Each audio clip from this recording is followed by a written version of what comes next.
ഇന്ന് ഈ സ്മാരക പ്രഭാഷണം എന്ന നിലയിൽ ഒരുപക്ഷെ നമുക്ക് വളരെ കൂടുതൽ കേട്ടറിവുള്ള ഒരു പ്രമേയത്തെക്കുറിച്ചാണ് സംസാരിക്കാൻ എന്നോട് ഗുലാബും സുഹൃത്തുക്കളും നിർദ്ദേശിച്ചിട്ടുള്ളത്. അത് ഹിന്ദുത്വത്തിൻ്റെ ചരിത്രത്തിൽ ഹിന്ദുത്വം നടത്തുന്ന പുനർനിർമ്മാണ ശ്രമങ്ങളെക്കുറിച്ച്, വളച്ചൊടിക്കലുകളെക്കുറിച്ച് ഒക്കെയാണ്. നമ്മൾ ധാരാളമായി കേട്ടുവരുന്ന ഒരു കാര്യമാണ്. വാസ്തവത്തിൽ ഈ പ്രശ്നത്തിന് രണ്ട് തലങ്ങളുണ്ട് എന്നാണ് ഞാൻ കരുതുന്നത്. ചരിത്രത്തെ ഹിന്ദുത്വം പുനർനിർമ്മിക്കുന്നു എന്ന് പറയുമ്പോൾ അത് വളരെ പ്രകടമായി നാം മനസ്സിലാക്കുന്ന ചില തലങ്ങളുണ്ട്. ഒട്ടും തന്നെ പ്രകടമല്ലാത്തതും ഒരുപക്ഷെ നമ്മുടെയൊക്കെ അവബോധത്തെ ആഴത്തിൽ വർഗീയവൽക്കരിക്കുന്നതുമായ മറ്റൊരു തലവും ഉണ്ട്. മിക്കവാറും ചരിത്രത്തിൽ ഹിന്ദുത്വം നടത്തുന്ന ഇടപെടലുകൾക്കെതിരായ പ്രതിരോധങ്ങളിൽ മഹാഭൂരിപക്ഷവും ഇതിലെ ആദ്യത്തെ തലത്തെ മാത്രം സ്പർശിക്കുന്നതാണ്. അതുകൊണ്ട് തന്നെ ഹിന്ദുത്വം എങ്ങനെയാണ് ചരിത്രത്തെ അവരുടെ രാഷ്ട്രീയ മൂലധനമാക്കി മാറ്റുന്നത് എന്ന കാര്യം പലപ്പോഴും വേണ്ട അളവിൽ തിരിച്ചറിയപ്പെടാതെ പോവുകയും അതിനെതിരായ പ്രതിരോധങ്ങൾക്ക് പലപ്പോഴും ബലം കുറയുകയും ചെയ്യുന്നുണ്ട്. അതുകൊണ്ട് ഈ പ്രത്യക്ഷമായി കാണുന്ന വർഗീയവൽക്കരണത്തിൻ്റെ യുക്തികളെ മാത്രം പിന്തുടരാതെ വളരെ സൂക്ഷ്മതലത്തിലുള്ള ഹിന്ദുത്വത്തിൻ്റെ രാഷ്ട്രീയവൽക്കരണം എങ്ങനെയാണ് ഇന്ത്യ ചരിത്രത്തിൽ സംഭവിക്കുന്നത്, എങ്ങനെയാണ് ചരിത്രത്തെ തങ്ങളുടെ പ്രത്യയശാസ്ത്രമാക്കി അവർ മാറ്റുന്നത് എന്ന ആലോചന വളരെ വ്യാപകമായി നടത്തേണ്ടതും ഒരുപക്ഷെ നമ്മുടെ പൊതുബോധത്തിലേക്ക് കൂടുതൽ കടത്തിക്കൊണ്ടുവരേണ്ടതും ഇന്നത്തെ ഏറ്റവും വലിയ രാഷ്ട്രീയ ആവശ്യങ്ങളിലൊന്നാണ് എന്ന് ഞാൻ കരുതുന്നു. കൗതുകമുള്ളൊരു പ്രസ്താവന 1984 ബിപിൻ ചന്ദ്ര അദ്ദേഹത്തിൻ്റെ കമ്മ്യൂണലിസം ഇൻ മോഡേൺ ഇന്ത്യ എന്ന ഗ്രന്ഥത്തിൽ ഒരിടത്ത് നടത്തുന്നുണ്ട്. 1984 നിങ്ങൾക്കറിയാം, വർഗീയ രാഷ്ട്രീയത്തിന് വലിയ ശക്തിയൊന്നുമില്ലാത്ത കാലമാണ്. ഇന്ദിരാഗാന്ധിയുടെ മരണത്തിന് ശേഷം നടന്ന പാർലമെൻറ്റ് തെരഞ്ഞെടുപ്പിൽ 2 സീറ്റുകളിൽ മാത്രം BJP ജയിച്ചൊരു കാലമാണത്. ആ ഘട്ടത്തിലാണ് അദ്ദേഹത്തിൻ്റെ വളരെ പ്രധാനപ്പെട്ട ഒരു ഗ്രന്ഥം പുറത്തു വരുന്നത്. ആ ഗ്രന്ഥത്തിൽ 2 ഇടങ്ങളിലായി വളരെ സവിശേഷമായ 2 നിരീക്ഷണങ്ങൾ അദ്ദേഹം നടത്തുന്നുണ്ട്. അതിലൊന്നാമത്തേത് ഇന്ത്യയിലെ വർഗീയ പ്രസ്ഥാനങ്ങളുടെ പ്രത്യയശാസ്ത്രപരമായ അടിസ്ഥാനം അത് ഇന്ത്യ ചരിത്രം തന്നെയാണ് എന്ന് അദ്ദേഹം പറയുന്നുണ്ട്. മറ്റൊരു അധ്യായത്തിൽ യൂസസ് ഓഫ് ഹിസ്റ്ററി എന്ന പേരിലൊരു അധ്യായമുണ്ട്. ആ അധ്യായത്തിൻ്റെ അവസാന ഭാഗത്ത് അദ്ദേഹം നടത്തുന്ന ഒരു നിരീക്ഷണം, ഇന്ത്യയിലെ ക്ലാസ് മുറികളിലും വിദ്യാലയങ്ങളിലുമെല്ലാം ഇന്ത്യ ചരിത്രം എത്രത്തോളം കൂടുതലായി പഠിപ്പിക്കപ്പെടുന്നുണ്ടോ അത്രത്തോളം കൂടുതലായി ഇന്ത്യ വർഗീയവൽക്കരിക്കപ്പെടുകയും ചെയ്യുന്നുണ്ട് എന്നതായിരുന്നു. ഇത് ഇന്ത്യയിൽ ഏറ്റവും പ്രാമാണികനായ ഒരു ചരിത്രകാരൻ നടത്തിയ നിരീക്ഷണമാണ്. ഈ പ്രശ്നത്തിലാണ് വാസ്തവത്തിൽ ചരിത്രവും ഹിന്ദുത്വവും തമ്മിലുള്ള പരസ്പര ബന്ധത്തിൻ്റെ കാതൽ കിടക്കുന്നത് എന്നാണ് ഞാൻ കരുതുന്നത്. ഞാൻ തുടക്കത്തിൽ പറഞ്ഞ 2 തരത്തിലുള്ള ഹിന്ദുത്വത്തിൻ്റെ ചരിത്ര അപനിർമ്മിതികൾ, പുനർനിർമ്മിതികൾ എന്നതിൽ ആദ്യം പറഞ്ഞത് നമുക്ക് പെട്ടെന്ന് മനസ്സിലാവും. ഇപ്പോൾ സമീപകാലത്ത് പറഞ്ഞ കുത്തബ് മീനാർ എന്താ പറയുക, ഭീമൻ്റെ ഗതയാണെന്നോ താജ്മഹൽ തേജോ മഹാലയമാണെന്നോ ഒക്കെ പോലുള്ള ഒറ്റ കേൾവിക്ക് തന്നെ അസംബന്ധമാണ് എന്ന് നമുക്ക് കണക്കാക്കാവുന്ന ഒരാൾക്കൂട്ടഭ്രാന്തിനെ ഒരുപക്ഷെ രസിപ്പിക്കാം എന്നല്ലാതെ വസ്തുനിഷ്ഠമായ യുക്തിബോധമുള്ള ഒരു പരിശോധനയിലും നിലനിൽക്കാത്ത തരത്തിലുള്ള വാദങ്ങൾ ഹിന്ദുത്വ ശക്തികൾ പലപ്പോഴും അവതരിപ്പിക്കാറുണ്ട്. അത് ഭാരത ഭൂഖണ്ഡത്തെ സംബന്ധിക്കുന്ന കാഴ്ചപ്പാടുകളാകാം, ഭാരതവർഷം മുതലായ ആശയങ്ങളാകാം. അതൊക്കെ അങ്ങനെ പല രൂപത്തിൽ വന്നു പോകുന്നുണ്ട്. അതിനെ ധാരാളമായി നമ്മൾ പല രൂപത്തിൽ വിമർശിക്കാറുമുണ്ട്, വിമർശിക്കേണ്ടതുമാണ്. പക്ഷേ പ്രശ്നം എന്താണെന്ന് വെച്ച് കഴിഞ്ഞാൽ, ഹിന്ദുത്വം ഇന്ത്യാ ചരിത്രത്തെ സ്വാംശീകരിക്കുന്നതോ തങ്ങളുടെ പ്രത്യയശാസ്ത്രമാക്കി മാറ്റുന്നതോ ഇത്തരത്തിലുള്ള അസംബന്ധങ്ങളെ മുൻനിർത്തിയല്ല. അത് അതിൻ്റെ ഏറ്റവും ഉപരിതലത്തിലെ ചില ആവിഷ്കാരങ്ങളാണ്. അതിനേക്കാളൊക്കെ വളരെ ആഴത്തിൽ വേരുള്ളതാണ് ഇന്ത്യാ ചരിത്രത്തിലെ ഹിന്ദുത്വത്തിൻ്റെ ഇടപെടൽ എന്നത്. അതെങ്ങനെയാണ് എന്ന് പരിശോധിക്കുകയും ഈ പ്രത്യക്ഷമായ ചില അസംബന്ധങ്ങളെ ചൊല്ലിയുള്ള തർക്കങ്ങൾക്കപ്പുറത്തേക്ക് നമ്മുടെയൊക്കെ തന്നെ സാമൂഹ്യ ചരിത്രാവബോധത്തെ പുനരാലോചനയ്ക്ക് വിധേയമാക്കുകയും ചെയ്തുകൊണ്ടല്ലാതെ വാസ്തവത്തിൽ വർഗീയതയുടെ പിടിയിൽ നിന്ന് നമുക്ക് സമൂഹത്തെയോ നമ്മെ തന്നെയോ മോചിപ്പിക്കാൻ കഴിയില്ല. പണ്ട് ഞങ്ങളുടെ സർവകലാശാലയിലെ വൈസ് ചാൻസലറായിരുന്ന പണിക്കര് മാഷ് സംഭാഷണ മധ്യേ പറയുമായിരുന്നൊരാശയമുണ്ട്. അദ്ദേഹം പറയുന്നൊരു കാര്യം, നിങ്ങൾക്ക് ജാഥ നടത്തി വർഗീയതയെ തോൽപ്പിക്കാൻ കഴിയില്ല. അതിന് അദ്ദേഹം പറയുന്ന കാര്യം, ജാഥയിലും വേണ്ടത്ര വർഗീയവാദികൾ ഉണ്ടാവുന്നതാണ്.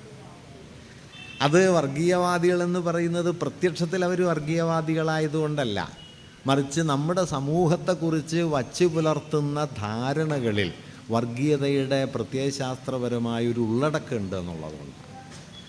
ഇത് തിരിച്ചറിയാനോ ചെറുക്കാനോ വാസ്തവത്തിൽ നമ്മുടെ വൈജ്ഞാനിക പ്രവർത്തനങ്ങൾക്കോ രാഷ്ട്രീയ പ്രവർത്തനങ്ങൾക്കോ കഴിഞ്ഞിട്ടില്ല എന്ന ഒരു യാഥാർത്ഥ്യം നിലനിൽക്കുന്നു. സമീപകാലത്ത് ഇന്ത്യയിലെ വലിയ ചരിത്ര പണ്ഡിതയായ റോമില ഥാപ്പറുമായി വളരെ പ്രധാനപ്പെട്ട ചരിത്രകാരനായ രൺബീർ ചക്രവർത്തി ഒരു അഭിമുഖം നടത്തുകയുണ്ടായി. അതിൽ അവർ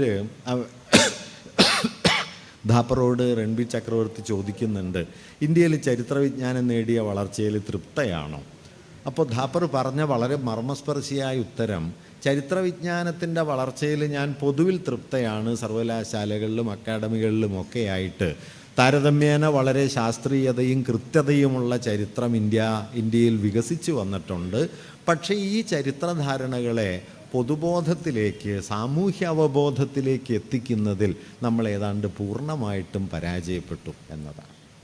അതുകൊണ്ട് എന്ത് സംഭവിച്ചു എന്ന് വെച്ചാൽ, 19-ാം നൂറ്റാണ്ടിൻ്റെ രണ്ടാം പകുതി മുതൽ വികസിച്ചു വന്ന ഇന്ത്യ ചരിത്ര ധാരണകൾ, അതിനെ കഴിഞ്ഞ ഒരു 10-50 വർഷത്തിനിടയിൽ വലിയ തോതിൽ തിരുത്താനും അതിലെ അസംബന്ധങ്ങൾ തുറന്നു കാണിക്കാനും അക്കാദമികമായി കഴിഞ്ഞിട്ടുണ്ടെങ്കിലും സാമൂഹ്യ അവബോധത്തിലേക്ക് ആ തിരുത്തലുകൾ ഒന്നും തന്നെ കടന്നു വന്നിട്ടില്ല. അതുകൊണ്ട് 1.5 നൂറ്റാണ്ട് മുമ്പ് കോളനി വാഴ്ചയുടെ ഘട്ടം മുതൽ രൂപപ്പെട്ടു വന്ന ചരിത്രധാരണകൾ ഇന്നും വലിയ മാറ്റമൊന്നും കൂടാതെ നമ്മുടെ പൊതുബോധത്തിൽ തുടരുന്നു. അവരുണ്ടാക്കിയ ഫ്രെയിംവർക്കുകൾ, അവരുണ്ടാക്കിയ വിചാര മാതൃകകൾ, അവരുണ്ടാക്കിയ അടിസ്ഥാന സങ്കല്പനങ്ങൾ, ഇതൊന്നും കാര്യമായൊരു മാറ്റവുമില്ലാതെ ഇപ്പോഴും തുടരുന്നു. ഞാൻ കൗതുകമുള്ളൊരു ഉദാഹരണം മാത്രം പറയാം. സോമനാഥ ക്ഷേത്രം മുഹമ്മദ് ഗസ്നി ആക്രമിച്ച് തകർത്തതാണ്, അതൊരു മതവിദ്വേഷത്തിൻ്റെ പുറത്ത് നടത്തിയ ആക്രമണമാണ് എന്ന ഒരു നിരീക്ഷണം, ഒരു സാന്ദർഭിക പരാമർശം പോലെ ആദ്യം അവതരിപ്പിക്കുന്നത് അലക്സാണ്ടർ ഡോവ് എന്ന് പറയുന്ന ഒരു ബ്രിട്ടീഷ് ചരിത്രകാരനാണ്. 18-ാം നൂറ്റാണ്ടിൽ 1758-60 കാലത്താണ് ആ പുസ്തകം വരുന്നത്. ഹിസ്റ്ററി ഓഫ് ഹിന്ദുസ്ഥാൻ എന്ന പേരിൽ ഒരു കൊളോണിയൽ ചരിത്ര പണ്ഡിതനായിട്ടാണ് അദ്ദേഹം ഇവിടെ വരുന്നത്. ഈ ഒരു കാഷ്വൽ കമൻറ്റ് പിന്നെ എന്തായി എന്ന് വെച്ച് കഴിഞ്ഞാൽ, എഡ്വേർഡ് ഗിബ്ബൻ്റെ ചരിത്ര ഗ്രന്ഥങ്ങളിൽ വന്നു, ജെയിംസ് മില്ലിൻ്റെ ചരിത്ര ഗ്രന്ഥങ്ങളിൽ വന്നു, ഇന്ത്യയിലെ പാഠപുസ്തകങ്ങളിലൊക്കെ ആവർത്തിക്കപ്പെട്ടു. ഇങ്ങനെ പല നിലകളിൽ ആവർത്തിച്ച് ഒരു കൊളോണിയൽ ചരിത്രകാരൻ്റെ സാന്ദർഭികമായൊരു പരാമർശം ഒരു 100 കൊല്ലം കഴിഞ്ഞപ്പോൾ ഇന്ത്യ ചരിത്രത്തിലെ ഏറ്റവും മർമ്മസ്പർശിയായ പ്രശ്നമായി തീർന്നു. മധ്യകാലത്ത് മുസ്ലിങ്ങൾ ഇന്ത്യയിൽ നടത്തിയ അധിനിവേശത്തിൻ്റെ, കടന്നാക്രമണത്തിൻ്റെ ഏറ്റവും പ്രകടമായ രൂപമായിട്ട് സോമനാഥം പരിഗണിക്കപ്പെടാൻ തുടങ്ങി. സോമനാഥം പുനർനിർമ്മിക്കുക എന്നത് ദേശീയമായ അഭിമാനത്തിൻ്റെ ഒരടയാളമായി തീർന്നു. ഇന്ത്യയുടെ 1ാമത്തെ രാഷ്ട്രപതിയായ രാജേന്ദ്രപ്രസാദ് തന്നെ സോമനാഥ പുനർനിർമ്മാണത്തിന് വേണ്ടി രംഗത്തിറങ്ങാൻ മുതിരുകയും നെഹ്റുവിനെ പോലെ ഒരാൾക്ക് അത് തടയുകയും ചെയ്യേണ്ട സ്ഥിതിവിശേഷം വരെ 2 നൂറ്റാണ്ട് കഴിഞ്ഞപ്പോഴേക്കും ഉണ്ടായി. സോമനാഥത്തെക്കുറിച്ചുള്ള എല്ലാ ഡോക്യുമെൻറ്റുകളും പരിശോധിച്ച് റോമില ഥാപ്പർ ഒരു പുസ്തകം എഴുതിയിട്ടുണ്ട്, many voices of history. Somanatha many voices of history. അതിൽ അവർ ചൂണ്ടിക്കാണിക്കുന്ന ഒരു കാര്യം, തദ്ദേശീയമായ പ്രമാണങ്ങൾ, ഗുജറാത്തി റെക്കോർഡുകൾ, സംസ്കൃതത്തിലുള്ള റെക്കോർഡുകൾ, ഹിന്ദിയിലുള്ള, ഇന്ത്യൻ ഭാഷകളിലോ ഉള്ള പ്രമാണങ്ങൾ, ഇതിലൊന്നും തന്നെ മതവർഗീയമായ, മതഭ്രാന്തമായ ഒരാക്രമണം എന്ന നിലയിൽ സോമനാഥം പരാമർശിക്കപ്പെടുന്നില്ല. മറിച്ച് ടർക്കിഷ് റെക്കോർഡുകളിൽ മാത്രമാണ് അതായത് ഗസ്നിയുടെ തന്നെ നേതൃത്വത്തിലുള്ള ടർക്കിഷ് റെക്കോർഡുകളിൽ മാത്രമാണ് സോമനാഥ ആക്രമണത്തെ ഒരു മതപരമായ വിശദീകരണം നൽകിക്കൊണ്ട് അവതരിപ്പിക്കുന്നത്. അങ്ങനെ ഒരു അധിനിവേശകൻ, ഒരു പടയോട്ടക്കാരൻ, ഒരു അക്രമകാരി തൻ്റെ ആക്രമണത്തിന് നൽകിയ ഒരു സാന്ദർഭികമായ ന്യായീകരണത്തെ അതിൽ നിന്ന് ഊരിയെടുത്ത് തദ്ദേശീയമായ മറ്റെല്ലാ പ്രമാണങ്ങൾക്കും മുകളിൽ ആ ഒരു പ്രമാണത്തെ പ്രതിഷ്ഠിക്കുകയും ഇസ്ലാമിനെതിരായിട്ടുള്ള യൂറോപ്പിൻ്റെ മധ്യകാലത്തിന് ശേഷമുള്ള, നവോത്ഥാനത്തിന് ശേഷമുള്ള ഇസ്ലാമിനെതിരായിട്ടുള്ള യൂറോപ്പിൻ്റെ കാഴ്ചവട്ടത്തിനിണങ്ങുന്ന മട്ടിൽ ഇസ്ലാം ഒരു ഫനാറ്റിക്കായ മതഭ്രാന്തമായ സമൂഹമാണ് മുസ്ലിങ്ങളുടേതും ഇസ്ലാമിൻ്റേതുമെന്ന നവോത്ഥാനത്തിന് പിന്നാലെ വന്ന യൂറോപ്പിൻ്റെ കാഴ്ചവട്ടത്തിനിണങ്ങുന്ന മട്ടിൽ അലക്സാണ്ടർ ഡോവ് രൂപപ്പെടുത്തിയ ഒരു കാഴ്ചപ്പാട് ഇന്ന് ഇന്ത്യാ ചരിത്രത്തിൽ അടിസ്ഥാന വിഷയമാണ്. ഇന്ന് ഇന്ത്യാ ചരിത്രത്തെ സംബന്ധിച്ച്, മധ്യകാല ഇന്ത്യയെ സംബന്ധിച്ച് നമുക്കുള്ള അടിസ്ഥാന വീക്ഷണം മധ്യകാല ഇന്ത്യ അധിനിവേശത്തിൻ്റെ ഇന്ത്യയാണെന്നാണ്. നിങ്ങൾ നോക്കൂ, ഇപ്പോൾ പറയുന്നു എന്നാണ് അധിനിവേശം ആരംഭിച്ചത്? അത് ഗാമ വന്ന സമയത്തല്ല, അത് പ്ലാസി യുദ്ധം വഴി അധികാരം അവർ പിടിച്ചടക്കിയ സമയത്തല്ല, അത് 12-ാം നൂറ്റാണ്ടിൽ, അത് എന്താ പറയുക, ഡൽഹി സുൽത്താനേറ്റിൻ്റെ സ്ഥാപനകാലം മുതൽ ഇന്ത്യ അധിനിവേശത്തിലാണ്. അതുകൊണ്ട് പുനഃസ്ഥാപിക്കേണ്ട പാരമ്പര്യം ഏതാണ്? ഡൽഹി സുൽത്താനേറ്റിന് മുമ്പുള്ള ഇന്ത്യ. ബ്രിട്ടീഷ് അധിനിവേശമല്ല, അല്ലെങ്കിൽ പോർച്ചുഗീസുകാരുടെ വരവല്ല, കൊളോണിയൽ ശക്തികളുടെ കടന്നാക്രമണമല്ല, മറിച്ച് ദില്ലി സുൽത്താനേറ്റിൻ്റെ കാലം മുതൽ അധിനിവേശത്തിൻ്റെ കാലമാണ്. അതുകൊണ്ട് പഴയ ലോകത്തെ, ഇപ്പോൾ നിങ്ങൾക്കറിയാമല്ലോ, നമ്മുടെ 1991 കോടതി വിധിയും നിയമനിർമ്മാണവും വന്നത് 47 ഓഗസ്റ്റ് 15 ഇന്ത്യയിൽ ആരാധനാലയങ്ങളുടെ സ്ഥിതി എന്താണോ അതിൽ മാറ്റം വരുത്തിക്കൂടാ എന്ന്, ബാബറി മസ്ജിദ് ഒഴികെ എന്നാണ് അന്നത്തെ വിധി വന്നത്. ആ വിധി നിലനിൽക്കെ തന്നെയാണ് ഓരോ പള്ളിയിലും പോയിട്ട് ഇത് ദേവാലയമാണ് എന്ന് വാദിക്കുകയും തെളിവുകൾ കണ്ടെത്താൻ ശ്രമിക്കുകയും കോടതിയിൽ കേസ് കൊടുക്കുകയും ഈ നിയമം നിലനിൽക്കെ തന്നെ കോടതികൾ കേസ് സ്വീകരിക്കുകയും സർവേ നടത്താൻ ഉത്തരവിടുകയും ചെയ്യുന്നു. വാസ്തവത്തിൽ ഓരോ ഉത്തരവും നിയമവിരുദ്ധമാണ്. കാരണം 47 ഓഗസ്റ്റ് 15 ഇന്ത്യയിലെ ദേവാലയങ്ങളുടെ സ്ഥിതി എന്താണോ അതിൽ ഒരു മാറ്റവും വരുത്തിക്കൂടാ എന്ന വ്യവസ്ഥാപിതമായ കാര്യം നിലനിൽക്കുന്നുണ്ട്. അയോധ്യ വിധിയിലടക്കം അത് വീണ്ടും സൂചിപ്പിക്കുകയും ചെയ്തിട്ടുണ്ട്. അങ്ങനെ നിൽക്കെ തന്നെ വീണ്ടും ഇത് സംഭവിക്കുന്നു. അവിടെ ഉന്നയിക്കപ്പെടുന്ന വാദം എന്താണെന്ന് വെച്ച് കഴിഞ്ഞാൽ, പ്രാചീന ഭാരതത്തിൻ്റെ മഹിമയെ പുനഃസ്ഥാപിക്കണം, അധിനിവേശം ഉണ്ടാക്കിയ പാറ്റേണുകളെ തകർക്കണം, ക്രമങ്ങളെ തകർക്കണം. എന്നാണ് അധിനിവേശം തുടങ്ങുന്നത്? അധിനിവേശം 12-ാം നൂറ്റാണ്ടാണ്. ഞാൻ പറയുന്നത്, ഇങ്ങനെയുള്ള വാദഗതികൾക്ക് ആധാരമായ ഒരു ചരിത്ര വിചാര രീതി വാസ്തവത്തിൽ വർഗീയ ശക്തികൾ മാത്രമായി ഉണ്ടാക്കിയെടുത്തതല്ല. അതിന് ഇന്ത്യയുടെ ആധുനിക ചരിത്രവുമായി വലിയ ബന്ധമുണ്ട്. അതുകൊണ്ട് ഹിന്ദുത്വത്തിൻ്റെ ചരിത്ര പുനർനിർമ്മാണത്തെ മനസ്സിലാക്കാൻ ശ്രമിക്കുമ്പോൾ അത് താജ്മഹൽ തേജോമഹാലയാണ് എന്നതുപോലുള്ള പുറമേ ഒറ്റ നോട്ടത്തിൽ അസംബന്ധമെന്ന് തള്ളിക്കളയാവുന്ന യുക്തികളിൽ അല്ല അതിൻ്റെ വേര് എന്നും, അത് വാസ്തവത്തിൽ നാം ആർജിച്ച ആധുനിക ചരിത്രബോധത്തോട് ബന്ധപ്പെട്ടതാണ് എന്നതും നമ്മൾ മനസ്സിലാക്കേണ്ടതുണ്ട്. ഞാനിതിൻ്റെ മുഴുവൻ വിശദാംശങ്ങളും ഇങ്ങനെ ഒരു പ്രഭാഷണത്തിൽ ഉൾപ്പെടുത്തി പറഞ്ഞു തീർക്കാൻ കഴിയില്ല. അനേകം മണിക്കൂറുകൾ കൊണ്ട് പറയേണ്ട ഒരു കാര്യമാണ്. ഞാനതിൻ്റെ ഒരു രൂപരേഖ മാത്രം അവതരിപ്പിക്കാനേ ഇവിടെ മുതിരുന്നുള്ളൂ. വിശദാംശങ്ങളൊക്കെ പറയണം, പിന്നീട് ഏതെങ്കിലും ഒരു സന്ദർഭത്തിൽ അത് നമുക്ക് ആലോചിക്കാവുന്നതാണ്. ഇപ്പോൾ ഒരു സവിശേഷ പ്രശ്നത്തിൽ നിന്ന് നമുക്ക് തുടങ്ങാം. ഇപ്പം ഇന്ത്യയെക്കുറിച്ച് യൂറോപ്യന്മാരുണ്ടാക്കിയ വളരെ പ്രധാനപ്പെട്ട ഒരാരോപണം എന്താണെന്ന് വെച്ച് കഴിഞ്ഞാൽ, ഇന്ത്യക്ക് ചരിത്രമില്ല, ഇന്ത്യക്കാർ ചരിത്രബോധമില്ലാത്തവരാണ് എന്ന വലിയ ആരോപണം ഉണ്ടാക്കിയിരുന്നു. ഈ ആരോപണം അതുകൊണ്ട് ദേശീയ പ്രസ്ഥാനത്തിൻ്റെ കാലത്തൊക്കെ ഉള്ള ഒരു പ്രധാനപ്പെട്ട ശ്രമം എന്താണെന്ന് വെച്ച് കഴിഞ്ഞാൽ ഇന്ത്യാ ചരിത്രം എഴുതല. അതുകൊണ്ടാണ് അന്നൊരു ഫലിതം തന്നെയുണ്ട്, ഏതെങ്കിലും പ്രധാനപ്പെട്ട ദേശീയ നേതാവ് 6 മാസം ജയിലിൽ കിടന്ന ഒരു പുസ്തകം ഉറപ്പാണെന്നാണ്. കാരണം ഒരു ചരിത്ര പുസ്തകമായിട്ടാണ് വരിക. കാരണം ഇന്ത്യയുടെ ചരിത്രം എഴുതിയുണ്ടാക്കുക എന്നുള്ളത് ഒരു നാഷണൽ ചലഞ്ചായിട്ട് എടുക്കുന്നു. ധാരാളം പുസ്തകങ്ങൾ അങ്ങനെ എഴുതപ്പെടുകയും ചെയ്യുന്നുണ്ട്. ഈ പ്രശ്നത്തെ എങ്ങനെയാണ് നമ്മുടെ വ്യത്യസ്ത വീക്ഷണങ്ങളിലുള്ളവർ അഭിസംബോധന ചെയ്തത്?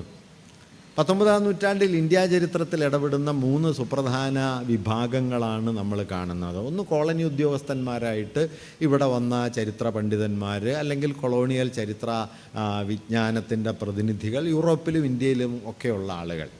2 19-ാം നൂറ്റാണ്ടിൽ തന്നെ ഇന്ത്യയുടെ ഭൂതകാലത്തെ വളരെ ആദർശാത്മകമായിട്ട് നോക്കിക്കാണാൻ ശ്രമിക്കുന്ന, അതിനെ വളരെ മഹത്വവൽക്കരിച്ച് അവതരിപ്പിക്കുന്ന പൗരസ്ത്യവാദികൾ എന്നറിയപ്പെടുന്ന ഒരു വിഭാഗം. മൂന്നാമത്തെ ഒരു കൂട്ടർ ദേശീയവാദികൾ എന്ന് വിളിച്ച പിൽക്കാലത്ത് സ്വാതന്ത്ര്യ പ്രസ്ഥാനത്തോടൊക്കെ ചേർന്ന് വന്ന ആളുകളാണ് മൂന്നാമത്തെ ഒരു കൂട്ടർ. ഈ മൂന്ന് കൂട്ടരും ഈ പ്രശ്നത്തെ എങ്ങനെയാണ് വിശദീകരിച്ചത് എന്നാലോചിച്ചാൽ തന്നെ നമുക്ക് ഈ പ്രശ്നത്തിൻ്റെ വൈരുദ്ധ്യം മനസ്സിലാവും. ഇപ്പോൾ ഇമ്പീരിയലിസ്റ്റുകളെ സംബന്ധിച്ച് അത് ജെയിംസ് മില്ലിനെ പോലുള്ള ആളുകളോ മെക്കാളയെ പോലുള്ള ആളുകളോ ചാൾസ് ഗ്രാൻറ്റിനെ പോലുള്ള ആളുകളോ ഒക്കെ ധാരാളം പേർ അക്കാര്യം ചർച്ച ചെയ്യുന്നുണ്ട്. അവരൊക്കെ പറഞ്ഞത് പൊതുവിൽ പറഞ്ഞാൽ ചരിത്രബോധമില്ലാത്ത ജനതയാണ് ഇന്ത്യ. അതുകൊണ്ട് മിത്തുകളും കെട്ടുകഥകളും ഐതിഹ്യങ്ങളുമൊക്കെയാണ് ഇന്ത്യ ചരിത്രമായി കൊണ്ടു നടക്കുന്നത്. ഇന്ത്യൻ ജനതയുടെ സാമാന്യമായ ചരിത്രശൂന്യതയെ തെളിയിക്കുന്ന ഒന്നാണ് ഇന്ത്യക്ക് ചരിത്രം എഴുതാൻ പറ്റിയില്ല എന്ന കാര്യം. അതുകൊണ്ട് അതവർ അവതരിപ്പിക്കുന്ന വെച്ചാൽ ചരിത്രബോധം എന്നതൊരു ജനതയുടെ യുക്തിബോധത്തിൻ്റെ തെളിവാണ്. ഭൂതകാലത്തെ യുക്തിസഹമായി ക്രമീകരിക്കാൻ മനസ്സിലാക്കാനുള്ള ഒരു ജനതയുടെ ശേഷിയാണ് അവരുടെ ചരിത്രവിജ്ഞാനമായി തീരുന്നത്. അങ്ങനെ ഒരു ശേഷി ഇന്ത്യക്കില്ല എന്നതിൻ്റെ അർത്ഥം യുക്തിബോധത്തിലേക്കും ആധുനികമായ സാമൂഹ്യ ധാരണകളിലേക്കും വളരാൻ ഇന്ത്യക്ക് കഴിഞ്ഞിട്ടില്ല. അതുകൊണ്ട് ഇന്ത്യയുടെ സ്വാഭാവികമായ പിന്നോക്കാവസ്ഥ, അധമത്വത്തിൻ്റെ തെളിവായിട്ടാണ് ഈ യൂറോപ്യൻ പണ്ഡിതന്മാർ പലരും ഇന്ത്യയിൽ ചരിത്രമില്ല എന്ന ഒരു കാഴ്ചപ്പാടിനെ അവതരിപ്പിച്ചത്. അതുകൊണ്ട് തന്നെ ബ്രിട്ടീഷുകാർ ഇന്ത്യ ഭരിക്കുന്നത് സ്വാഭാവികമാണ് എന്നും അവർ കരുതി. കാരണം സ്വയമേവ സംസ്കാര സമ്പന്നമല്ലാത്ത ഇന്ത്യയെ സംസ്കാരത്തിലേക്കും വെളിച്ചത്തിലേക്കും ഒക്കെ കൊണ്ടുപോകാൻ ഉള്ള ഒരു ഉത്തരവാദിത്വം ബ്രിട്ടനുണ്ട്. അന്നങ്ങനെ അവർ ജെയിംസ് മില്ല് വഴി വികസിച്ച് വന്നൊരു സങ്കല്പനം തന്നെയുണ്ട്. വൈറ്റ് മാൻസ് ബർഡൻ എന്നാണ്, വെളുത്തവരുടെ ഭാരം ഇന്ത്യയെ സംസ്കാരത്തിലേക്കും വെളിച്ചത്തിലേക്കും ഒക്കെ നയിക്കുക എന്നുള്ളത് വെളുത്തവരുടെ ഒരു ഉത്തരവാദിത്തമാണ്. പ്രയാസമുള്ള കാര്യമാണെങ്കിൽ നിങ്ങൾക്ക് വേണ്ടി ഞങ്ങൾ നിങ്ങളെ ഭരിക്കുന്നു എന്നാണ് അതിൻ്റെ ലളിതമായ അർത്ഥം. അങ്ങനെ ഒരു വാദമൊക്കെ വന്നു. മറ്റൊരു വീക്ഷണഗതി പൗരസ്ത്യവാദികളുടെയാണ്. പൗരസ്ത്യവാദികൾ എന്ന് പറയുന്നത് 18-19 നൂറ്റാണ്ടുകളിൽ യൂറോപ്പിൽ വികസിച്ചു വന്ന വ്യവസായവൽക്കരണത്തിൻ്റെ സന്ദർഭത്തിൽ അതിനോടുള്ള ഒരു വിപ്രതിപത്തി എല്ലാം കൊണ്ട് കിഴക്കിനോട് കൂടുതൽ ആഭിമുഖ്യം പുലർത്തുകയും കിഴക്കിൻ്റെ നാഗരികത, സംസ്കാരം, പാരമ്പര്യം, മതം, ദൈവഭാവന ഇതിനെയൊക്കെ വളരെ സവിശേഷമായ നിലയിൽ ആദർശവൽക്കരിക്കുകയും അതിനെക്കുറിച്ചെല്ലാം പഠിക്കാൻ ശ്രമിക്കുകയും ചെയ്ത ഒരു കൂട്ടം പണ്ഡിതന്മാരെയാണ് നമ്മൾ പൗരസ്ത്യവാദികൾ എന്ന് വിളിക്കുന്നത്. അതിലേറ്റവും പ്രധാനപ്പെട്ട ആളുടെ പേര് നിങ്ങൾക്കൊരു പക്ഷേ പരിചയം ഉണ്ടാവും. മാക്സ് മുള്ളറാണ്. മാക്സ് മുള്ളർ ഓക്സ്ഫോർഡ് സർവകലാശാലയിലെ സംസ്കൃത വിഭാഗത്തിൻ്റെ പ്രൊഫസറായിരുന്നു. വലിയ സംസ്കൃത പണ്ഡിതനായിരുന്നു. ഋഗ്വേദമൊക്കെ വിവർത്തനം ചെയ്ത ആളാണ്. സംസ്കൃതത്തോട് അപാരമായ സ്നേഹമുള്ള ഒരാളാണ്. സംസ്കൃതത്തോടുള്ള സ്നേഹം മൂപ്പര് സ്വന്തം പേര് തന്നെ സംസ്കൃതത്തിലാക്കിയ ഒരാളാണ്. മാക്സ് മുള്ളർ എന്നുള്ളതിന് പകരം മോക്ഷമൂലൻ എന്നാക്കിയ ആളാണ്. അങ്ങനെയൊക്കെ ഒരു കൗതുകമൊക്കെ ഉള്ള ഒരാളാണ്. നമുക്കൊക്കെ പരീക്ഷിച്ച് നോക്കാവുന്നതാണ്. ഈ കാലത്ത് പിടിച്ചു നിൽക്കാൻ അതായിരിക്കും നല്ലത്. മോക്ഷമൂലൻ എന്ന പേരൊക്കെ അദ്ദേഹം സ്വീകരിക്കുന്നുണ്ട്. അപ്പോൾ അദ്ദേഹത്തെ പോലുള്ള ആളുകൾ ഈ ചരിത്രശൂന്യതയ്ക്കൊരഭാവം, ഈ ചരിത്രശൂന്യതയെ വിശദീകരിച്ചത് മറ്റൊരു നിലയിലാണ്. അവർ പറഞ്ഞത് എന്താണെന്ന് വെച്ച് കഴിഞ്ഞാൽ ഇന്ത്യൻ ജനതയുടെ താല്പര്യം ഈ ഭൗതികമായ രാഷ്ട്രീയ പ്രക്രിയകളിലോ ഭരണാധികാരികളുടെ പതനാഭ്യുദയങ്ങളിലോ ഒന്നുമല്ല, മറിച്ച് ദൈനംദിന ജീവിതത്തിനൊക്കെ അപ്പുറം അതിഭൗതികമായ ശാശ്വതമായ മൂല്യങ്ങളിൽ അഭിരമിച്ച മനസ്സാണ് ഇന്ത്യക്കാരുടേത്. അതുകൊണ്ട് അവർ ചരിത്രം എന്ന് പറയുന്ന ഈ ദൈനംദിന പ്രക്രിയയിൽ വലിയ താല്പര്യമൊന്നും ഇന്ത്യക്കാർക്കുണ്ടായിരുന്നില്ല. അവർ മറ്റൊരു വീക്ഷണത്തിലാണ് ജീവിച്ചത്. അതുകൊണ്ടാണ് ഇന്ത്യയിൽ ചരിത്രശൂന്യത വന്നത് എന്നാണ് പൗരസ്ത്യവാദികൾ പൊതുവെ ഉണ്ടാക്കി കൊണ്ടുവന്ന ഒരു കാഴ്ചപ്പാട്. ഏറിയും കുറഞ്ഞും അവർ ഇന്ത്യക്ക് മേൽ ചാർത്തിക്കൊടുത്ത ഒരു ആത്മീയ ഭാവനയുടെ തുടർച്ചയായിട്ടാണ് ഇതും. പൗരസ്ത്യവാദികളാണ് ഇന്ത്യക്ക് മുകളിൽ വലിയൊരു സ്പിരിച്വൽ ബർഡൻ ഉണ്ടാക്കി കൊടുത്തത്. ഇന്ന് നമുക്ക് അഴിച്ചു കളയാൻ പറ്റിയിട്ടില്ലാത്ത മതപരവും ആത്മീയവുമായ ഒരു ഭൂതകാല ഭാവന ഇന്ത്യയിൽ പ്രബലമാകുന്നത് പൗരസ്ത്യവാദികളുടെ ഇടപെടൽ വഴിയാണ്. മാക്സ് മുള്ളറൊക്കെ അതിൽ വലിയ സംഭാവന ചെയ്ത ആളാണ്. മൂന്നാമതൊരു വിഭാഗം എന്ന് പറയുന്നത് ദേശീയ പ്രസ്ഥാനത്തിൻ്റെ ഒക്കെ ഭാഗമായി വികസിച്ചു വന്ന ഇന്ത്യയിലെ തദ്ദേശീയ ചരിത്രകാരന്മാരാണ്. ഈ തദ്ദേശീയ ചരിത്രകാരന്മാർ ഈ പ്രശ്നത്തെ വിശദീകരിക്കുന്നത് രണ്ട് കാഴ്ചപ്പാടുകളെ കൂട്ടിയിണക്കിയിട്ടാണ്. അതിൽ വളരെ കൗതുകമുള്ള ഒരു വിശദീകരണം ഉണ്ടായത് സുരേന്ദ്രനാഥ ബാനർജി എന്നു പേരായിട്ടുള്ള ഒരു ചരിത്ര പണ്ഡിതൻ. അദ്ദേഹം പറഞ്ഞൊരു കാര്യം എന്താണെന്ന് വെച്ച് കഴിഞ്ഞാൽ, വാസ്തവത്തിൽ ഇന്ത്യയിൽ ധാരാളം ചരിത്രഗ്രന്ഥങ്ങൾ ഭൂതകാലത്തുണ്ടായിരുന്നു. ചരിത്രബോധം വളരെ ആഴത്തിലുള്ള ഒരു ജനതയായിരുന്നു ഇന്ത്യക്കാരുടേത്. പക്ഷേ മധ്യകാലത്ത് ഇസ്ലാമിക ആക്രമണങ്ങളിൽ ഈ ചരിത്ര ഗ്രന്ഥങ്ങളൊക്കെ നശിച്ചു പോവുകയാണ് ചെയ്തത് എന്നാണ്. ഇങ്ങനെ അതായത് ഇന്ത്യക്ക് ചരിത്രമില്ലാഞ്ഞിട്ടല്ല, മറിച്ച് ഇന്ത്യയുടെ ചരിത്ര ശൂന്യത എന്ന് പറയുന്നത് ഇസ്ലാമിൻ്റെ ഒരു അധിനിവേശത്തിൻ്റെ ഫലമാണ് എന്ന യുക്തിയാണ് ഞാനീ പറഞ്ഞ ചരിത്ര പണ്ഡിതന്മാരൊക്കെ മുമ്പോട്ട് വയ്ക്കുന്നത്. പ്രിയാനാഥ് മുഖോപാധ്യായ എന്ന് പറയുന്ന ചരിത്രകാരനും ഒക്കെ ഇത്തരം വീക്ഷണങ്ങൾ മുമ്പോട്ട് വയ്ക്കുന്നത് കാണാൻ പറ്റും. വാസ്തവത്തിൽ അവിടെ നമ്മൾ കാണുന്നത് ഈ കോളനി ചരിത്രകാരന്മാർ രൂപപ്പെടുത്തിയ ഇന്ത്യയെക്കുറിച്ചുള്ള മതപരമായ ചില വീക്ഷണങ്ങളെയും പൗരസ്ത്യവാദികൾ ഇന്ത്യയുടെ ഭൂതകാലത്തിന് മുകളിൽ ചേർത്ത് വച്ച ഈ മതാത്മകവും ആത്മീയവുമായ പരിവേഷത്തെയും തമ്മിൽ കൂട്ടിയിണക്കിക്കൊണ്ട് അതിന് രണ്ടിനെയും സംയോജിപ്പിച്ചുകൊണ്ട് ഇന്ത്യയുടെ ഭൂതകാലത്തെ മനസ്സിലാക്കാനും വിശദീകരിക്കാനുമാണ് ദേശീയവാദ ചരിത്രം പൊതുവെ ശ്രമിച്ചത്. ഞാനിതിങ്ങനെ പറയാൻ കാരണം എന്താണെന്ന് വെച്ചാൽ, ഈ ദേശീയവാദ ചരിത്രത്തിൻ്റെ വീക്ഷണഗതികളാണ് ഏറിയും കുറഞ്ഞും നമ്മുടെ സർവകലാശാലകളിൽ പഠിപ്പിക്കപ്പെട്ടത്, നമ്മുടെ ക്ലാസ് മുറികളിൽ വന്നത്, നമ്മുടെ ഭൂതകാല ധാരണയായി മിക്കവാറും മാറിത്തീർന്നതും. ഇപ്പോഴും അത് കാര്യമായി തിരുത്തപ്പെട്ടിട്ടില്ല എന്ന് മാത്രമല്ല, ഒരുപക്ഷെ ഇത് വളരെ കൂടുതൽ വരികയാണ്. ഞാനിതിൻ്റെ മറ്റു ചില വിശദാംശങ്ങളിലേക്ക് കൂടി കടക്കാം. ഇന്ത്യയുടെ ആധുനിക ചരിത്രം ആദ്യം ആരംഭിക്കുന്നത് എവിടെയാണ് എന്ന് ചോദിച്ചാൽ, ആധുനിക അർത്ഥത്തിൽ ഇന്ത്യക്കാർ ചരിത്രം എഴുതാൻ തുടങ്ങുന്നത് ഒരു പൂർണ്ണ ഗ്രന്ഥമായിട്ട് കാണുന്നത് ബ്രിട്ടീഷ് ചരിത്രകാരനായിട്ടുള്ള ജെയിംസ് മില്ല് 1817 എഴുതിയ ഒരു ഗ്രന്ഥമാണ് ഹിസ്റ്ററി ഓഫ് ബ്രിട്ടീഷ് ഇന്ത്യ എന്നാണ് ആ ഗ്രന്ഥത്തിൻ്റെ പേര്. 19-ാം നൂറ്റാണ്ടിൻ്റെ തുടക്കം. കൊളോണിയൽ ചരിത്രരചന 18-ാം നൂറ്റാണ്ട് അവസാനം മുതൽ തുടങ്ങുന്നുണ്ട്. കാരണം ഇന്ത്യയെ ഭരിക്കണമെങ്കിൽ ഇന്ത്യയെ അറിയണം എന്നത് ഒരു പ്രശ്നമായി തീർന്നു. അതുകൊണ്ട് ഇന്ത്യയെ മനസ്സിലാക്കാനുള്ള നാനാതരം പരിശ്രമങ്ങൾ കൊളോണിയൽ പണ്ഡിതന്മാർ നടത്തുന്നുണ്ട്. ഇന്ത്യയുടെ ഭൂതകാലത്തെ വ്യാഖ്യാനിക്കാനും വിശദീകരിക്കാനും ഒക്കെയുള്ള ശ്രമങ്ങൾ നടക്കുന്നുണ്ട്. ആ ശ്രമങ്ങൾ 2-3 രൂപത്തിലാണ്. ഒന്ന്, ഇന്ത്യ എന്ന ഭൂപ്രദേശത്തിൻ്റെ പൊതുവായ ചരിത്രം എഴുതാൻ ശ്രമിക്കുക. മറ്റൊന്ന്, അലക്സാണ്ടർ ഡോവിനെ പോലുള്ള ആളുകൾ ഹിസ്റ്ററി ഓഫ് ഹിന്ദുസ്ഥാനൊക്കെ എഴുതുന്നത് പോലെ ഇതിൻ്റെ രാഷ്ട്രീയ ചരിത്രം പൊതുവെ എഴുതാൻ ശ്രമിക്കുക. മൂന്നാമതൊരു രീതി, ഗസറ്റിയറുകളും മറ്റും വഴി നമ്മുടെ വില്യം ലോഗനൊക്കെ മലബാർ മാനുവലിലൊക്കെ ചെയ്തതുപോലെ ഒരു പ്രദേശത്തിൻ്റെ സംസ്കാരവും ചരിത്രവും ഭൗതികമായ ഉപാധികളും ഉൽപ്പാദന വിശദാംശങ്ങളും ഒക്കെ സമാഹരിക്കുക. ഇങ്ങനെ പല രൂപത്തിൽ 19-ാം നൂറ്റാണ്ടിൽ ഇന്ത്യയുടെ ഭൂതകാലത്തെ പഠിക്കാനും അത് നൽകുന്ന അറിവുകളെ തങ്ങളുടെ ഭരണനിർവഹണത്തിന് ഉപയോഗപ്പെടുത്താനുമുള്ള ശ്രമങ്ങൾ ബ്രിട്ടീഷ് ചരിത്രകാരന്മാർ നടത്തുന്നുണ്ട്. ഈ ശ്രമങ്ങൾ 18-ാം നൂറ്റാണ്ട് അവസാനം മുതൽ പ്രബലമാകുന്നു.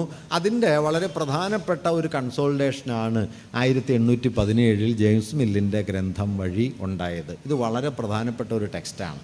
കാരണം ജെയിംസ് മില്ല് 1817 രൂപപ്പെടുത്തിയ ചില അടിസ്ഥാന ചരിത്രധാരണകൾ ഇന്നും യാതൊരൊലച്ചിലുമില്ലാതെ നമ്മുടെയൊക്കെ ഭൂതകാല ബോധമായി നിലനിൽക്കുന്നുണ്ട്. കൊല്ലം 200 പക്ഷേ അതുണ്ടാക്കിയ വിഭാഗീയതകളോ അതുണ്ടാക്കിയ വിഭജന യുക്തിയോ കാര്യമായി തിരുത്തപ്പെട്ടിട്ടില്ല. എന്താണ് മില്ല് ചെയ്തത്? മില്ല് ഇന്ത്യയുടെ ഭൂതകാലത്തെ 3 ഘട്ടങ്ങളായിട്ട് തിരിച്ചു. 12-ാം നൂറ്റാണ്ട് വരെയുള്ള കാലഘട്ടത്തെ അദ്ദേഹം ഹിന്ദു കാലഘട്ടം എന്ന് വിളിച്ചു. 12 മുതൽ 18 വരെയുള്ള കാലത്തെ മുസ്ലിം കാലഘട്ടം എന്ന് വിളിച്ചു. 18-ാം നൂറ്റാണ്ട് മുതൽ വരെ ഉള്ള കാലത്തെ ബ്രിട്ടീഷ് കാലഘട്ടം എന്നും വിളിച്ചു. ഈ പേരിടൽ നിങ്ങൾ ശ്രദ്ധിച്ചാൽ ഒരു കൗതുകം കാണാൻ പറ്റും. ആദ്യത്തെ 2 ഘട്ടങ്ങളെയും മതം കൊണ്ട് നിർവചിക്കുമ്പോൾ അവസാന ഘട്ടത്തെ അദ്ദേഹം മതം കൊണ്ടല്ല, പ്രദേശം കൊണ്ടാണ്, ബ്രിട്ടീഷ് പീരീഡ് എന്നാണ്. അതിൻ്റെ ലളിതമായ അർത്ഥം എന്താണെന്ന് വെച്ച് കഴിഞ്ഞാൽ, ബ്രിട്ടീഷ് അധിനിവേശം വരെ ഇന്ത്യക്കാരുടെ ലോകബോധത്തിൻ്റെ കേന്ദ്രം മതമാണ്. മതാതീതമെന്നോ മതനിരപേക്ഷമെന്നോ വിളിക്കാവുന്ന ഒരു ലോകബോധം ഇന്ത്യക്കാർക്ക് കൈവരുന്നത് ബ്രിട്ടീഷ് ആധിപത്യം വഴിയാണ്. അതുകൊണ്ട് from the 18th century onwards it is British period. അതുവരെ ഹിന്ദു പീരീഡാണ്, മുസ്ലിം പീരീഡാണ്. ഭരണാധികാരികളുടെ മതത്തെ മുൻനിർത്തിയാണ് ചരിത്രഘട്ടത്തിന് പേരിടുന്നതെങ്കിൽ 18-ാം നൂറ്റാണ്ട് മുതലുള്ള കാലത്തെ വിളിക്കേണ്ടത് ക്രിസ്ത്യൻ പീരീഡ് എന്നാണ്. കാരണം ബ്രിട്ടീഷ് ഗവൺമെൻറ് ഭരിക്കുന്നല്ലോ. അങ്ങനെ ഒരു പുസ്തകമുണ്ട് കേട്ടോ. ഈ BD ബസു എന്ന് പേരായ ഒരു ചരിത്രകാരൻ 18-ാം നൂറ്റാണ്ട് മുതലുള്ള ഇന്ത്യയെക്കുറിച്ച് എഴുതിയൊരു ചരിത്ര ഗ്രന്ഥത്തിന് കൊടുത്ത പേര് the rise of Christian power in India എന്ന ഒരു പേരിട്ടിട്ട് ഇതിനെ വെല്ലുവിളിക്കാനൊക്കെ ശ്രമിക്കുന്നുണ്ട്. പക്ഷെ അതൊന്നും ഫലിച്ചില്ല. എന്താണ് ഈ പേരിടലിൻ്റെ പ്രശ്നം? ഇത് വെറുതെ ഒരു പേരിടലിൻ്റെ പ്രശ്നമല്ല. പ്രാചീന ഇന്ത്യ എന്ന് പറയുന്നത് ഹൈന്ദവമാണ് 12-ാം നൂറ്റാണ്ട് വരെ. ഡൽഹി സുൽത്താനേറ്റിൻ്റെ കാലം മുതൽ ബ്രിട്ടീഷ് ആഗമനം വരെയുള്ള കാലം ഇസ്ലാമികമാണ്. അതിനുശേഷമുള്ളത് ബ്രിട്ടീഷ് ഭരണത്തിൻ്റെ കൊളോണിയൽ ഭരണത്തിൻ്റെതാണ്. ഈ ഒരു വിഭജന യുക്തി ഉണ്ടായി. ഇന്ന് നിങ്ങൾ നോക്കിയാൽ ഒരുപക്ഷെ ഹിന്ദു പീരീഡ് മുസ്ലിം പീരീഡ് എന്നുള്ള പേര് മാറിയിട്ടുണ്ടാവും. പകരം ഏൻഷ്യൻ്റ് ഇന്ത്യ, മിഡീവൽ ഇന്ത്യ എന്നൊക്കെ ഉള്ള പേരുകൾ വന്നിട്ടുണ്ടാവുന്നല്ലാതെ ഈ അടിസ്ഥാന ചട്ടക്കൂടിന് യാതൊരു മാറ്റവുമില്ല. നോക്കൂ, ഹിന്ദു പീരീഡ് എന്ന് വിളിക്കപ്പെട്ട കാലത്ത് വാസ്തവത്തിൽ എന്താണ് ഈ രാജ്യത്തിൻ്റെ സ്ഥിതി? ഇപ്പോൾ AD BC 6-ാം ശതകത്തിലാണ് ബുദ്ധമതം വന്നത്.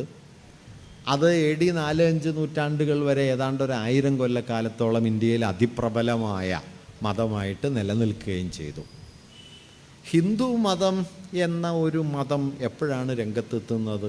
അഥവാ ഹിന്ദു എന്ന വാക്ക് മതപരമായ സൂചനകളോടെ ഇന്ത്യയിൽ പ്രവർത്തിക്കാൻ തുടങ്ങിയത് എപ്പോഴാണ്? ലളിതമായിട്ട് പറഞ്ഞാൽ 19-ാം നൂറ്റാണ്ടിലാണ്. ഹിന്ദു എന്നുള്ള വാക്കില്ല എന്നല്ല ഞാൻ പറയുന്നത്. ഹിന്ദു എന്നുള്ള വാക്ക് വ്യവഹാരത്തിൽ ശക്തിപ്പെടുന്നത് തന്നെ AD 5-6 നൂറ്റാണ്ടൊക്കെയായി. റോമില ഥാപ്പർ വളരെ കൗതുകമുള്ളൊരു നിരീക്ഷണം നടത്തുന്നുണ്ട്. ഇന്ത്യയിലെ പ്രധാനപ്പെട്ട ഹിന്ദു ചക്രവർത്തിയായിരുന്ന വിക്രമാദിത്യനോട്, ഗുപ്തരാജാവായ വിക്രമാദിത്യൻ, സമുദ്രഗുപ്ത വിക്രമാദിത്യനോട് അദ്ദേഹത്തിൻ്റെ സദസ്സിൽ ചെന്നിട്ട് നിങ്ങളൊരു ഹിന്ദുവാണോ എന്ന് ആരെങ്കിലും ചോദിച്ചാൽ വിക്രമാദിത്യന് ഈ ചോദ്യം തന്നെ മനസ്സിലാവുമായിരുന്നില്ല എന്ന് ഥാപ്പർ പറയുന്നുണ്ട്. കാരണം ആ കാലത്ത് ഹിന്ദു എന്നുള്ള വാക്ക് പ്രചാരത്തിൽ എത്തിയിട്ടില്ല. അത് ഇൻഡസ് ജനതയെ സൂചിപ്പിക്കുന്ന ഇൻഡസ് എന്ന വാക്കിൽ നിന്ന് സിന്ധു എന്ന വാക്കിൽ നിന്ന് അതിൻ്റെ ഉച്ചാരണ ഭേദം വഴി ഉണ്ടായി ഒരു ഭൂപ്രദേശത്തെ കുറിക്കുന്ന വാക്കായിട്ട് ദീർഘകാലം നിലനിന്ന് പിന്നെ എത്രയോ പരിണാമങ്ങൾക്ക് ശേഷമാണ് മതപരമായ ധ്വനികളിലേക്ക് വന്നത്. 19-ാം നൂറ്റാണ്ടിൽ ഇന്ത്യയിലെ ജനസംഖ്യാ കണക്കെടുപ്പ് ആരംഭിച്ചതോടെ ഇന്ത്യയിലെ ജനസംഖ്യയെ മതാടിസ്ഥാനത്തിൽ ചിട്ടപ്പെടുത്താനുള്ള ബ്രിട്ടീഷ് സെൻസസ് റിപ്പോർട്ടുകളിലെ ശ്രമമാണ് ഇസ്ലാം, ക്രിസ്ത്യാനിറ്റി, പാഴ്സികൾ, സിഖുകാർ തുടങ്ങിയ വിഭാഗങ്ങളെപ്പോലെ ഇന്ത്യയിലെ മറ്റൊരു വിഭാഗമാണ് ഹിന്ദുക്കൾ. അതിൻ്റെ മാനദണ്ഡം രൂപപ്പെടുത്താനുള്ള ശ്രമങ്ങളൊക്കെ അന്ന് വലിയ തർക്കമുണ്ടായതാണ്. കാരണം ആരാണ് ഹിന്ദു എന്ന് ഖണ്ഡിതമായി പറയുക ഒട്ടും എളുപ്പമായിരുന്നില്ല. ഏത് പാരമ്പര്യത്തിൽ, ഏത് വിശ്വാസത്തിൽ, ഏത് ദൈവത്തിൽ വിശ്വസിച്ചാലാണ് നിങ്ങൾ ഹിന്ദു ആവുക എന്നൊന്നും പറയാൻ പറ്റില്ലല്ലോ. അത്രയും വൈവിധ്യങ്ങളുണ്ട്. നാരായണഗുരു അതുകൊണ്ടാണ് ഒരിക്കൽ CV കുഞ്ഞിരാമനുമായുള്ള സംഭാഷണത്തിൽ പറയുന്നത് ഹിന്ദുമതം എന്നൊരു മതമേ ഇല്ലല്ലോ എന്ന് ഗുരു പറയുന്നത് വലിയ ചരിത്രപരമായൊരു ബോധ്യത്തിൻ്റെ അടിസ്ഥാനത്തിലാണ്. ഏതായാലും 19-ാം നൂറ്റാണ്ടിലെ സെൻസസ് റിപ്പോർട്ടുകളോടെ ഹിന്ദു എന്നതൊരു മതപരമായ രാഷ്ട്രീയ സംജ്ഞ കൂടിയായിട്ട് മാറിത്തീരുകയും അത് വ്യവഹാരത്തിൽ പുതിയൊരു മണ്ഡലത്തിലേക്ക് കയറുകയും ചെയ്തു. 12-ാം നൂറ്റാണ്ട് വരെയുള്ള ഇന്ത്യയുടെ സ്ഥിതി എന്താണ്? വൈദിക ബ്രാഹ്മണ മതം, അതാണ് പിന്നീട് ഹിന്ദുമതത്തിൻ്റെ പരിവേഷം ആർജിച്ചു വന്നത്. ഇന്ന് ഹിന്ദുക്കളെന്ന് വിളിക്കുന്ന എല്ലാവരുടെയും ഭൂതകാലവും പാരമ്പര്യവും വൈദികമല്ല, ബ്രാഹ്മണികവുമല്ല. എത്രയോ വൈദികേതരമായ തദ്ദേശീയമായ ആരാധനകളും ക്രമങ്ങളും ഒക്കെ കൂടി കലർന്നിട്ടാണ് ഇന്ന് ഹിന്ദു എന്ന സങ്കല്പം നിലനിൽക്കുന്നത്. അത് വൈദികമൊന്നുമല്ല. പക്ഷേ ഹിന്ദുമതത്തിൻ്റെ അഭിജാത മുഖമായി ഇന്ന് നിലനിൽക്കുന്നത് വൈദിക ബ്രാഹ്മണ മതമാണ്. ഈ വൈദിക ബ്രാഹ്മണ മതം വേദങ്ങളുടെ കാലം മുതൽ ഏതാണ്ട് BC 2000 മുതൽ തന്നെ, അല്ലെങ്കിൽ അതിന് തൊട്ട് പിന്നാലെ ഋഗ്വേദത്തെ BC 1500 പൊതുവെ കണക്കാക്കുന്നു. അത് മുതൽ ഇങ്ങോട്ട് നോക്കിയാൽ ബുദ്ധമതം വരെ വളരെ പ്രബലമായ ഒരു ശക്തിയായി യജ്ഞയാഗ പാരമ്പര്യങ്ങളിലും വർണ്ണധർമ്മങ്ങളിലും ജാതിബന്ധങ്ങളിലുമൊക്കെ അധിഷ്ഠിതമായ വൈദിക മതം നിലനിൽക്കുന്നു. ഈ വൈദിക മതത്തെ വെല്ലുവിളിച്ചിട്ടാണ് ബുദ്ധജൈന മതങ്ങൾ ഉയരുന്നത്. BC 6-ാം ശതകം മുതൽ AD 4-5 നൂറ്റാണ്ടുകൾ വരെ ഇന്ത്യയിലെ അതിപ്രബലമായ സ്വാധീനം ബുദ്ധമതമാണ്. അതുകൊണ്ട് ഭൂതകാലത്തെ മതാടിസ്ഥാനത്തിൽ വിഭജിക്കാൻ ശ്രമിച്ചാൽ നിശ്ചയമായും ക്രിസ്തുവിന് മുമ്പ് 5-ാം നൂറ്റാണ്ട് മുതലെങ്കിലും 1000 കൊല്ലക്കാലത്തെ നിങ്ങൾക്ക് വിശേഷിപ്പിക്കാൻ കഴിയുക ബൗദ്ധഘട്ടം എന്നാണ്. ബൗദ്ധഘട്ടമാണ്. കാരണം ബ്രാഹ്മണ മതത്തെ ഏതാണ്ട് വലിയ തോതിൽ പിന്തള്ളിക്കൊണ്ട് നമ്മുടെ ജീവിതത്തിൻ്റെ സൂക്ഷ്മതലങ്ങളിലേക്ക് വരെ കടന്നു കയറിയ ഒരു ബദൽ മതപാരമ്പര്യവും സംസ്കാര പാരമ്പര്യവുമായിരുന്നു ബുദ്ധമതത്തിൻ്റേത്. അതിപ്പോൾ നമ്മുടെയൊക്കെ തന്നെ വീട്ടുമുറ്റങ്ങളിലും ചുറ്റുവട്ടങ്ങളിലും ബൗദ്ധ പാരമ്പര്യത്തിൻ്റെ എത്രയോ അടയാളങ്ങൾ കാണാം.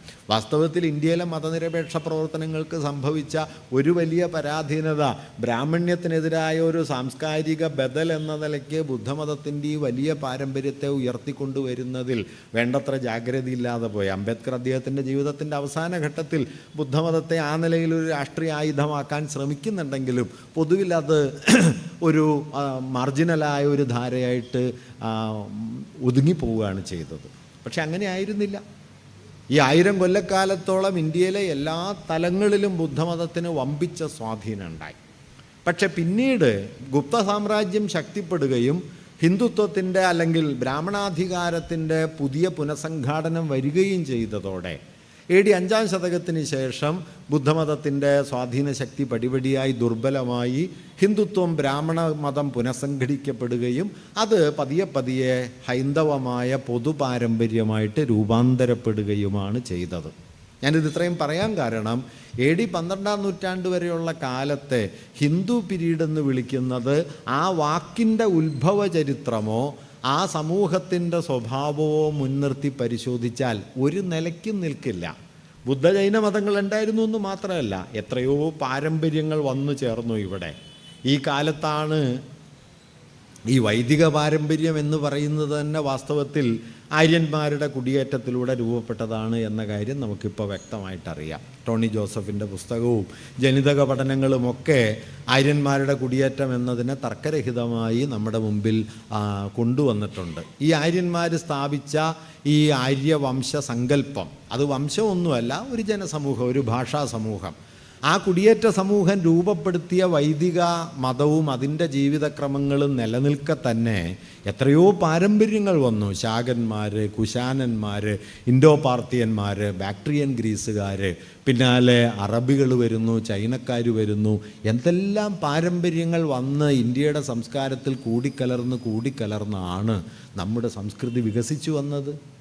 ഇങ്ങനെ ബൗദ്ധജൈന മതങ്ങളുടെ വ്യത്യസ്ത പാരമ്പര്യങ്ങൾ, ഇന്ത്യയിലേക്ക് വന്ന ഈ പറഞ്ഞ വ്യത്യസ്ത സാമൂഹ്യ വിഭാഗങ്ങൾ, ഇതെല്ലാം കൂടി ചേർന്ന ഒരു വളരെ സങ്കരമായ, പ്രത്യേകിച്ചും ബുദ്ധമതത്തിൻ്റെ തകർച്ചയ്ക്ക് ശേഷം അല്ലെങ്കിൽ ശിഥിലീകരണം ആരംഭിക്കുന്ന BC 2-ാം നൂറ്റാണ്ടോടെ ബുദ്ധമതം പതിയെ പതിയെ ദുർബലപ്പെടാൻ തുടങ്ങുന്നുണ്ട്. അതിനു ശേഷം AD 5-ാം നൂറ്റാണ്ടിൽ വൈദിക മതത്തിൻ്റെ പുനഃസ്ഥാപനം നടക്കുന്നത് വരെയുള്ള 4-5 നൂറ്റാണ്ട് കാലത്തിനിടയിൽ എത്രയോ വ്യത്യസ്തങ്ങളായ പാരമ്പര്യങ്ങൾ, വൈദികേതരമായ പാരമ്പര്യങ്ങൾ ഇന്ത്യൻ സംസ്കൃതിയിൽ കൂടിക്കലർന്നു. അതെല്ലാം ചേർന്നാണ് ഇന്ത്യ ഉണ്ടായത്. അതിനെ ഒന്ന് നമുക്ക് ഹിന്ദു എന്ന് ബാക്ട്രിയൻ ഗ്രീസുകാരുമുണ്ട്. ഞാനിപ്പോൾ ഒരു കൗതുകമുള്ള ഉദാഹരണം പറയാം. നമ്മുടെ ജ്യോതിഷത്തിൽ, ഇന്ത്യൻ ജ്യോതിഷത്തിൽ, ജ്യോതിശാസ്ത്രത്തിൽ പ്രവചന ഭാഗം വളരെ ദുർബലമായിരുന്നു.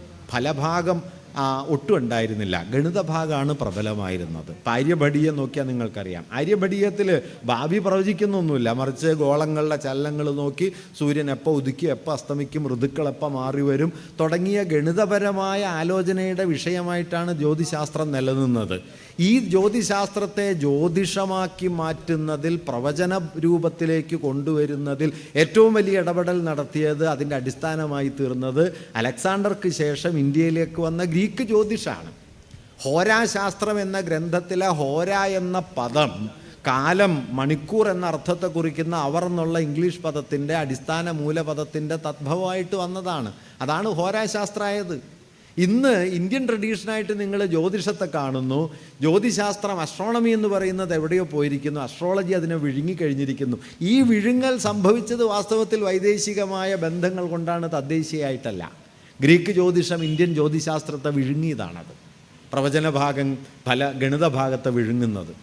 ഇങ്ങനെ എത്രയോ കലർപ്പുകൾ. അതുകൊണ്ട് ഇന്ത്യൻ ജ്യോതിഷം എന്ന് നിങ്ങൾ പറയുന്ന സമയത്ത് വാസ്തവത്തിൽ അതിൻ്റെ ഉൽപ്പത്തി സ്ഥാനം ആര്യഭടനെ പോലെയുള്ള ആളുകളോ നമ്മുടെ തദ്ദേശീയ ജ്യോതിശാസ്ത്ര പാരമ്പര്യമോ അല്ല. അത് ഗ്രീക്ക് ഇൻവേഷൻ്റെ ഭാഗമായിട്ടുണ്ടായതാണ്.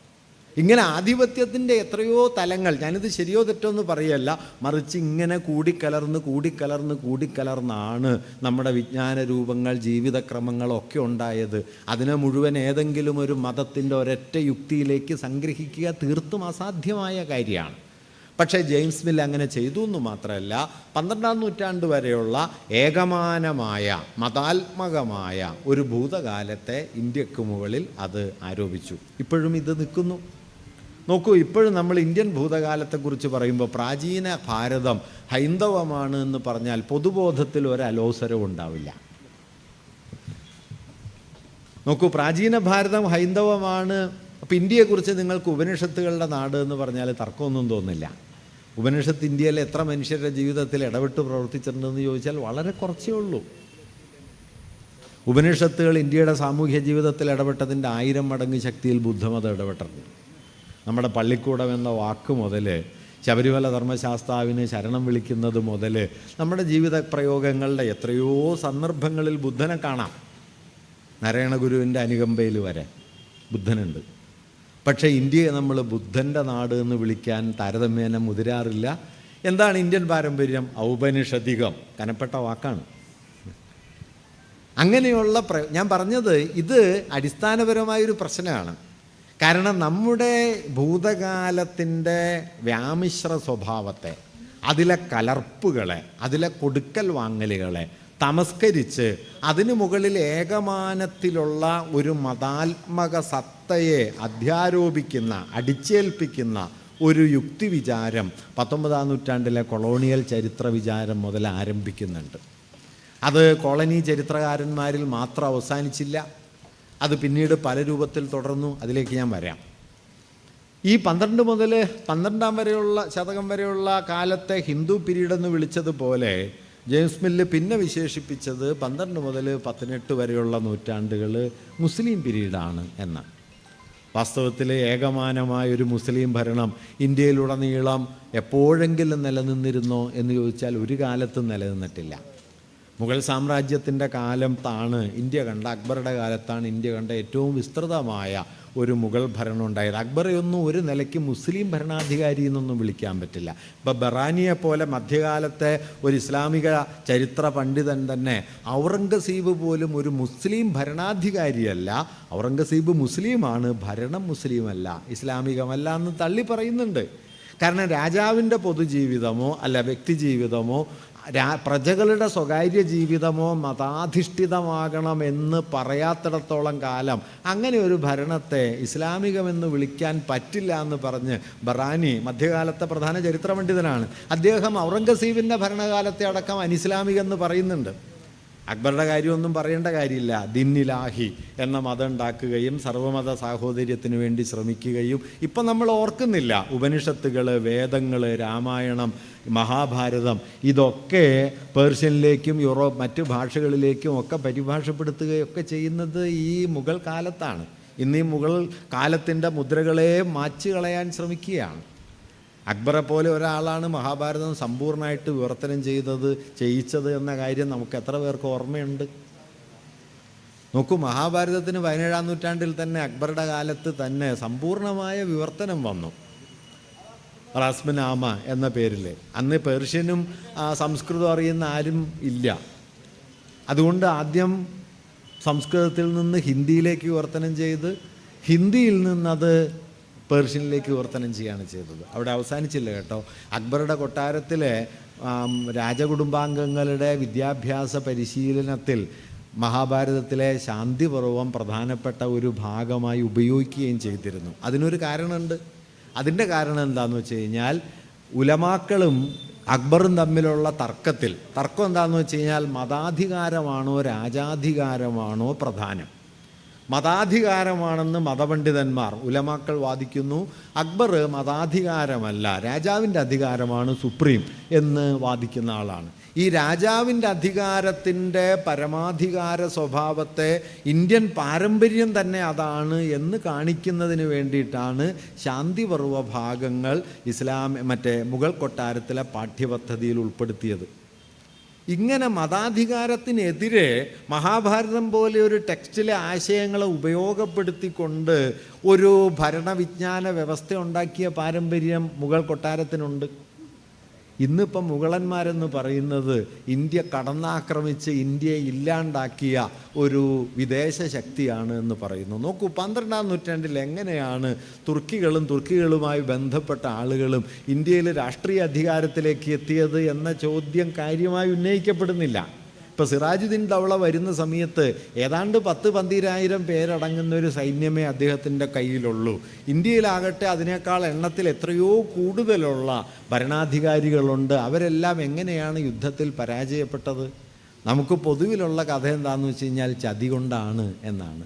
വാസ്തവത്തിൽ ജാതിബന്ധങ്ങൾ കൊണ്ടും ആഭ്യന്തര ജീർണതകൾ കൊണ്ടും അങ്ങേയറ്റം ശിഥിലമായ ഒരു മധ്യകാലത്തിൻ്റെ മതജീവിതത്തിൻ്റെ മുകളിലേക്കാണ് ഇതെല്ലാം വന്നു ചേർന്നത്. ഇപ്പോൾ കേരളത്തിലെ മതപരിവർത്തനത്തെക്കുറിച്ച് നോക്കിയാൽ മതം മാറാൻ വേണ്ടിയിട്ടല്ല, ജീവിതാവസ്ഥകൾ മാറ്റിയെടുക്കാൻ വേണ്ടിയിട്ടാണ് മതപരിവർത്തനം നടന്നത്. അല്ലാതെ മറ്റേതെങ്കിലും മതത്തിൻ്റെ മൂല്യങ്ങൾക്ക് ഈ മതത്തേക്കാൾ വിശിഷ്ടമായ എന്തോ ഉള്ളടക്കമുണ്ടെന്ന് തെറ്റിദ്ധരിച്ചിട്ടൊന്നുമല്ല, അത് അറിഞ്ഞിട്ട് പോലുമല്ല, മറിച്ച് ജീവിതാവസ്ഥയിലുള്ള മാറ്റമാണ്. ഞാൻ പറഞ്ഞു വന്നത് എന്താണെന്ന് വെച്ച് കഴിഞ്ഞാൽ, ഇങ്ങനെ മധ്യകാലം എന്ന് പറയുന്നതിനെ ആകമാനം ഇസ്ലാമികവൽക്കരിക്കുന്നു. നോക്കൂ, ഇസ്ലാം എന്ന വാക്ക് പോലും അല്ലെങ്കിൽ മുസ്ലിം എന്ന വാക്ക് പോലും ഇക്കാലത്തെ പ്രമാണങ്ങളിൽ കാണുന്നില്ല. ഇപ്പോൾ തുർക്കി പാരമ്പര്യമുള്ള ടർക്കിഷ് ട്രഡീഷനിൽപ്പെട്ട ആളുകളെ മുഴുവൻ അന്നത്തെ രേഖകൾ വിശേഷിപ്പിക്കുന്നത് തുരുഷ്കന്മാരെന്താണ്, അല്ലെങ്കിൽ മധ്യ ഏഷ്യയിൽ നിന്നൊക്കെ ഇവിടേക്ക് വരുന്ന ആളുകളെ പഴയ ഓർമ്മയിൽ വിളിക്കുന്നത് യവനന്മാരെന്നാണ്. പിൽക്കാലത്ത് മെഡിറ്ററേനിയൻ പ്രദേശങ്ങളിൽ നിന്ന് വരുന്നവരെയും യവനന്മാരെന്ന് വിളിക്കുന്നു. ഗ്രീക്കുകാരെ മാത്രമല്ല, അല്ലാതെ ഈ തുർക്കികൾ, ഇറാനിൽ നിന്ന് വന്നവർ, ഇറാഖിൽ നിന്ന് വരുന്നവർ, മറ്റ് പ്രദേശങ്ങളിൽ നിന്ന് വരുന്നവർ, ഇവർക്കെല്ലാം ഏകമാനമായൊരു മതാത്മക സ്വത്വം മധ്യകാലത്തെ ഇന്ത്യൻ റെക്കോർഡുകളിലില്ല. പല പേരുകളിൽ പല പാരമ്പര്യങ്ങളായിട്ടാണ് കണ്ടത്. ഈ മറ്റേ ഇമ്പീരിയൽ ഹിസ്റ്റോറിയന്മാർ എന്ത് ചെയ്തു എന്ന് വെച്ച് കഴിഞ്ഞാൽ, ഇങ്ങനെ എത്രയോ വൈവിധ്യങ്ങളുണ്ടായിരുന്ന തമ്മിൽ പടപൊരുതിയിരുന്ന ഈ വിഭാഗങ്ങളെല്ലാം ചേർത്തിട്ട് ഇസ്ലാമികം എന്നൊറ്റ പേരിലാക്കി. ഇതിലെ പ്രശ്നം എന്താണെന്നറിയോ? ഇപ്പോൾ ബാബർ ഇന്ത്യയിൽ വന്ന സമയത്ത് ബാബർ ഏറ്റുമുട്ടിയത് ഇന്ത്യയിലെ ഹിന്ദുക്കളോടൊന്നുമല്ല, ഇബ്രാഹിം ലോധിയോടാണ്. 1-ാം പാനിപ്പറ്റിലും 2-ാം പാനിപ്പറ്റിലും ബാബർ യുദ്ധം ചെയ്യുന്നത് ഇവിടെയുള്ള തദ്ദേശീയനായ ഒരു മുസ്ലിം രാജാവിനോട് തന്നെയാണ്, അല്ലാതെ ഹിന്ദുവിനോടല്ല. അല്ലാതെ മുസ്ലിങ്ങളെല്ലാം ഒരൊറ്റ യൂണിറ്റായി ഒരു ഭാഗത്ത് നിൽക്കുക, ഹിന്ദുക്കളൊക്കെ ഒറ്റ യൂണിറ്റായി മറുഭാഗത്ത് നിൽക്കുക എന്ന മട്ടിൽ മതപരമായ ഒരു സ്വത്വ സങ്കല്പം വാസ്തവത്തിൽ മധ്യകാല ഇന്ത്യയിലില്ല. ഇസ്ലാമികം എന്ന് വിളിക്കാവുന്ന ഒരു ഭരണവ്യവസ്ഥയില്ല. മുസ്ലിം എന്ന ഒരു പൊതു മതസ്വത്വം പോലും വാസ്തവത്തിൽ അന്ന് ഉറച്ചിട്ടില്ല. തുരുഷ്കന്മാരായിട്ടും യവനന്മാരായിട്ടും മുസ്ലിങ്ങളായിട്ടും പല പേരുകളിൽ പല പ്രകാരങ്ങളിൽ ജീവിക്കുന്നു. ഇവർക്കൊക്കെ തമ്മിൽ ധാരാളം വൈരുദ്ധ്യങ്ങളുണ്ട്. പക്ഷേ പാശ്ചാത്യ ചരിത്ര വിജ്ഞാനം, ഇമ്പീരിയലിസ്റ്റ് ഹിസ്റ്റോറിയോഗ്രാഫി എന്ത് ചെയ്തു എന്ന് വെച്ചാൽ, ഈ വൈവിധ്യങ്ങൾക്കും വൈരുദ്ധ്യങ്ങൾക്കുമെല്ലാം മുകളിലേക്ക് ഇസ്ലാം എന്ന ഏകമാന സത്തയെ ആരോപിച്ചു. അതോടെ മധ്യകാലം മുഴുവൻ ഇസ്ലാമികമായി. ഞാൻ നേരത്തെ പറഞ്ഞല്ലോ, അക്ബറുടെ ഇന്ത്യയാണ് ഏറ്റവും കൂടുതൽ വ്യാപിച്ചത്, അതൊരു ഇസ്ലാമിക ഭരണമല്ല. പിന്നെ ആ സമയത്ത് പോലും കിഴക്കൻ ഇന്ത്യയിലേക്ക് മുഗൾ ഭരണം എത്തുന്നില്ല, ദക്ഷിണേന്ത്യയിലേക്ക് മുഗൾ ഭരണം എത്തിയിട്ടില്ല, കാശ്മീർ അടക്കമുള്ള പ്രദേശങ്ങൾ മുഗൾ ഭരണത്തിൻ്റെ ഭാഗമല്ല. അതുകൊണ്ട് ഏത് നിലയ്ക്ക് നോക്കിയാലും മധ്യകാലത്തെ ഇസ്ലാമികം എന്ന് വിളിക്കുന്നതിൽ ഒരർത്ഥവും വാസ്തവത്തിലില്ല. പക്ഷേ മധ്യകാലത്തെ ഇസ്ലാമികമാക്കി മാറ്റി എന്നു മാത്രമല്ല, ഈ മധ്യകാല ഇസ്ലാമും അതിനു മുമ്പുണ്ടായിരുന്ന ഇന്ത്യയിലെ ഹൈന്ദവ പാരമ്പര്യങ്ങളും തമ്മിൽ വലിയ ശത്രുതയും സംഘർഷവുമാണ് നിലനിന്നത് എന്ന വാദം അവതരിപ്പിക്കുകയും ചെയ്തു. ഇന്ന് ഇന്ത്യയിൽ നമ്മൾ കാണുന്ന ഏറ്റവും പ്രധാനപ്പെട്ട പ്രശ്നമുണ്ടല്ലോ, ഹിന്ദു മുസ്ലിം സംഘർഷം. ഈ സംഘർഷം കൊളോണിയൽ ചരിത്രകാരന്മാർ ഉണ്ടാക്കിയെടുത്തൊന്നാണ്. സംഘർഷമില്ലായിരുന്നു എന്നല്ല ഞാൻ പറയുന്നത്, സംഘർഷങ്ങളുടെ ബീജം മതമായിരുന്നില്ല, സമ്പത്തും രാഷ്ട്രീയമായിരുന്നു. സാമ്പത്തികവും രാഷ്ട്രീയവുമായുണ്ടായ തർക്കങ്ങളെ, ഏറ്റുമുട്ടലുകളെ ഈ സാമ്പത്തിക രാഷ്ട്രീയ മണ്ഡലങ്ങൾക്ക് പുറത്തു കൊണ്ടുവന്ന് മതയുദ്ധങ്ങളായിട്ട് മാറ്റുകയാണ് ചെയ്തത്. അതാണ് ഞാൻ നേരത്തെ പറഞ്ഞത്. മുഹമ്മദ് ഗസ്നി സോമനാഥ് ആക്രമിക്കുന്നു. നമുക്ക് ലഭ്യമായ വിവരങ്ങൾ വെച്ച് അദ്ദേഹം 12-13 തവണ ആ സോമനാഥത്തിലേക്ക് പടയോട്ടം നടത്തിയിട്ടുണ്ട്. നോക്കൂ, മതപരമായ ശത്രുതയെ മുൻനിർത്തി ഒരു ക്ഷേത്രം ആക്രമിച്ച് തകർക്കാൻ ഗസ്നിയുടെ ടർക്കിഷ് റെക്കോർഡുകളിൽ പറയുന്ന പ്രകാരം തന്നെ കാഫിറുകളെ ഇല്ലാതാക്കാനാണ് ഈ പടയോട്ടം നടത്തുന്നതെങ്കിൽ ആദ്യം വന്ന് ഇത് പൊളിച്ച് കളഞ്ഞിട്ട് പോയാൽ മതിയല്ലോ. ആണ്ടോടാണ്ട് മലയ്ക്ക് പോണ പോലെ പറയേണ്ട കാര്യമില്ലല്ലോ. എന്തേ ഈ ആണ്ടോടാണ്ട് വരുന്നത്? മധ്യകാല ക്ഷേത്രങ്ങൾ എന്ന് പറയുന്നത് മതത്തിൻ്റെയും അധ്യാത്മത്തിൻ്റെയും കേന്ദ്രങ്ങൾ എന്നതിനേക്കാൾ എത്രയോ അധികം സമ്പത്തിൻ്റെയും അധികാരത്തിൻ്റെയും കേന്ദ്രങ്ങളാണ്. അതുകൊണ്ട് സാമ്പത്തികവും അധികാരപരവുമായ കിടമത്സരങ്ങളൊക്കെ ക്ഷേത്രത്തിലേക്ക് എത്തും.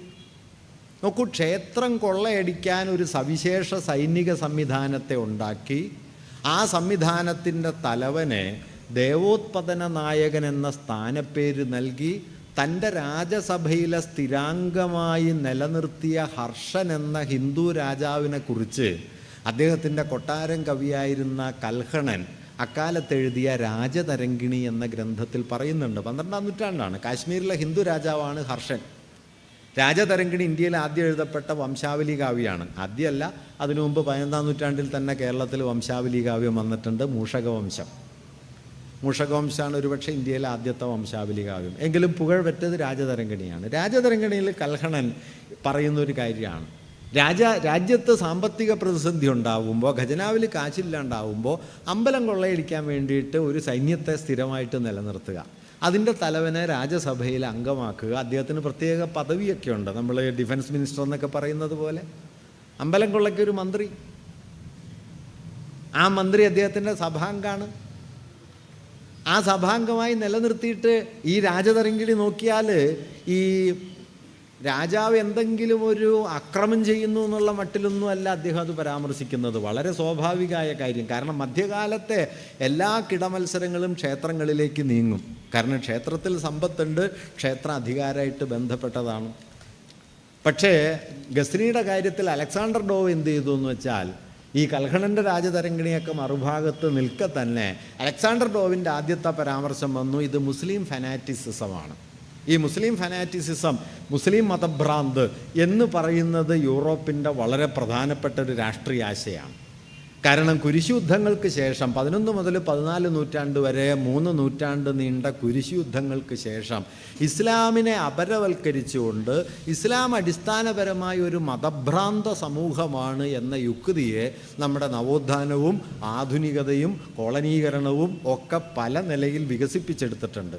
അതുകൊണ്ട് ഈ 3 നൂറ്റാണ്ട് കാലത്തെ ഇരുണ്ട യുഗം, ക്രിസ്തുവർഷം 6-ാം നൂറ്റാണ്ട് മുതൽ 14-ാം നൂറ്റാണ്ട് വരെ നീളുന്ന മധ്യകാലം, ഇതൊക്കെ മതം കൊണ്ട് നിർവചിക്കപ്പെട്ട യൂറോപ്പിന് സദൃശ്യമായ ഒരു മധ്യകാലത്തെ, മതാത്മകമായൊരു മധ്യകാലത്തെ, മതഭ്രാന്തമായൊരു മധ്യകാലത്തെ ഇന്ത്യയിലും സൃഷ്ടിച്ചെടുക്കുക എന്നതാണ് വാസ്തവത്തിൽ കൊളോണിയൽ ചരിത്രവിജ്ഞാനം ചെയ്ത ഒരു കാര്യം. തങ്ങൾക്ക് പരിചയമുള്ളൊരു ക്രമത്തിലേക്ക് മധ്യകാല ഇന്ത്യ മധ്യകാല യൂറോപ്പ് തങ്ങളെ സംബന്ധിച്ച് മതഭ്രാന്തമാണ്, ഇരുണ്ട യുഗമാണ്.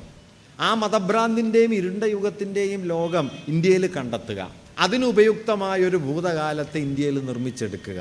ഇങ്ങനെ അലക്സാണ്ടർ ഡോവ് വഴി തുടങ്ങുന്ന ഈ കാഷ്വൽ കമൻറ്റ് എഡ്വേർഡ് ഗിബ്ബൺ ഏറ്റെടുക്കുന്നുണ്ട്. Decline and fall of the Roman empire ഒക്കെ എഴുതിയ ഗിബ്ബണെ പോലുള്ള ആളുകൾ അത് ഏറ്റെടുക്കുന്നുണ്ട്. ജെയിംസ് മിൽ ആവർത്തിക്കുന്നുണ്ട്. ബ്രിട്ടീഷ് ചരിത്ര ഗ്രന്ഥങ്ങളിൽ ഉടനീളം വരുന്നുണ്ട്. ഒരു നൂറ്റാണ്ട് കഴിയുമ്പോഴേക്കും ഇന്ത്യ ചരിത്രത്തിലെ സുപ്രധാന പ്രശ്നങ്ങളിലൊന്നായി, മുസ്ലിം ഇൻവേഷൻ്റെ അടിസ്ഥാന അടയാളങ്ങളിലൊന്നായിട്ട് സോമനാഥം മാറി.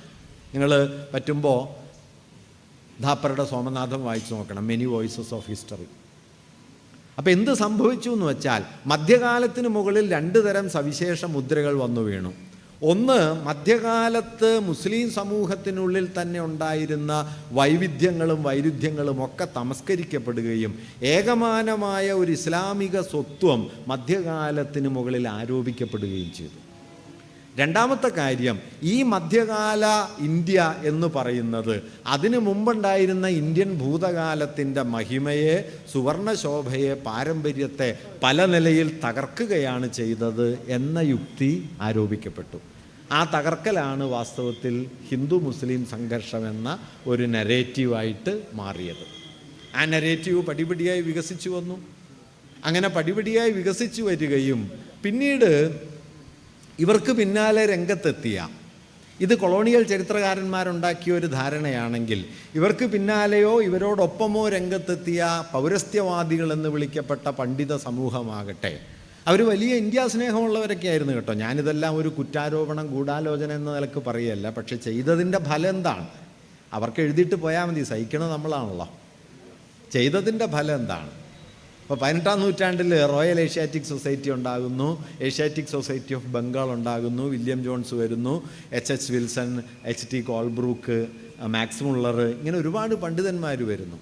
ഇവർ ഇന്ത്യക്ക് മുകളിൽ കൊണ്ടുവന്ന ഒരു വലിയ പരിവേഷം എന്താണെന്ന് വെച്ചാൽ, ഇന്ത്യക്കാർക്ക് ഈ പറയുന്ന എന്താ പറയുക സാമൂഹിക താല്പര്യങ്ങളോ ഭൗതിക താല്പര്യങ്ങളോ രാഷ്ട്രീയ അധികാര താല്പര്യങ്ങളോ ഒന്നുമല്ല, മറിച്ചുള്ളത് അതിഭൗതികമായ അധ്യാത്മത്തിൻ്റെ താല്പര്യങ്ങളാണ്. മാക്സ് മുള്ളറുടെ വളരെ പ്രസിദ്ധമായ ഒരു പ്രയോഗമുണ്ട്. ഇന്ത്യൻ സൊസൈറ്റിയെക്കുറിച്ചാണ് അദ്ദേഹം പറയുന്നത്.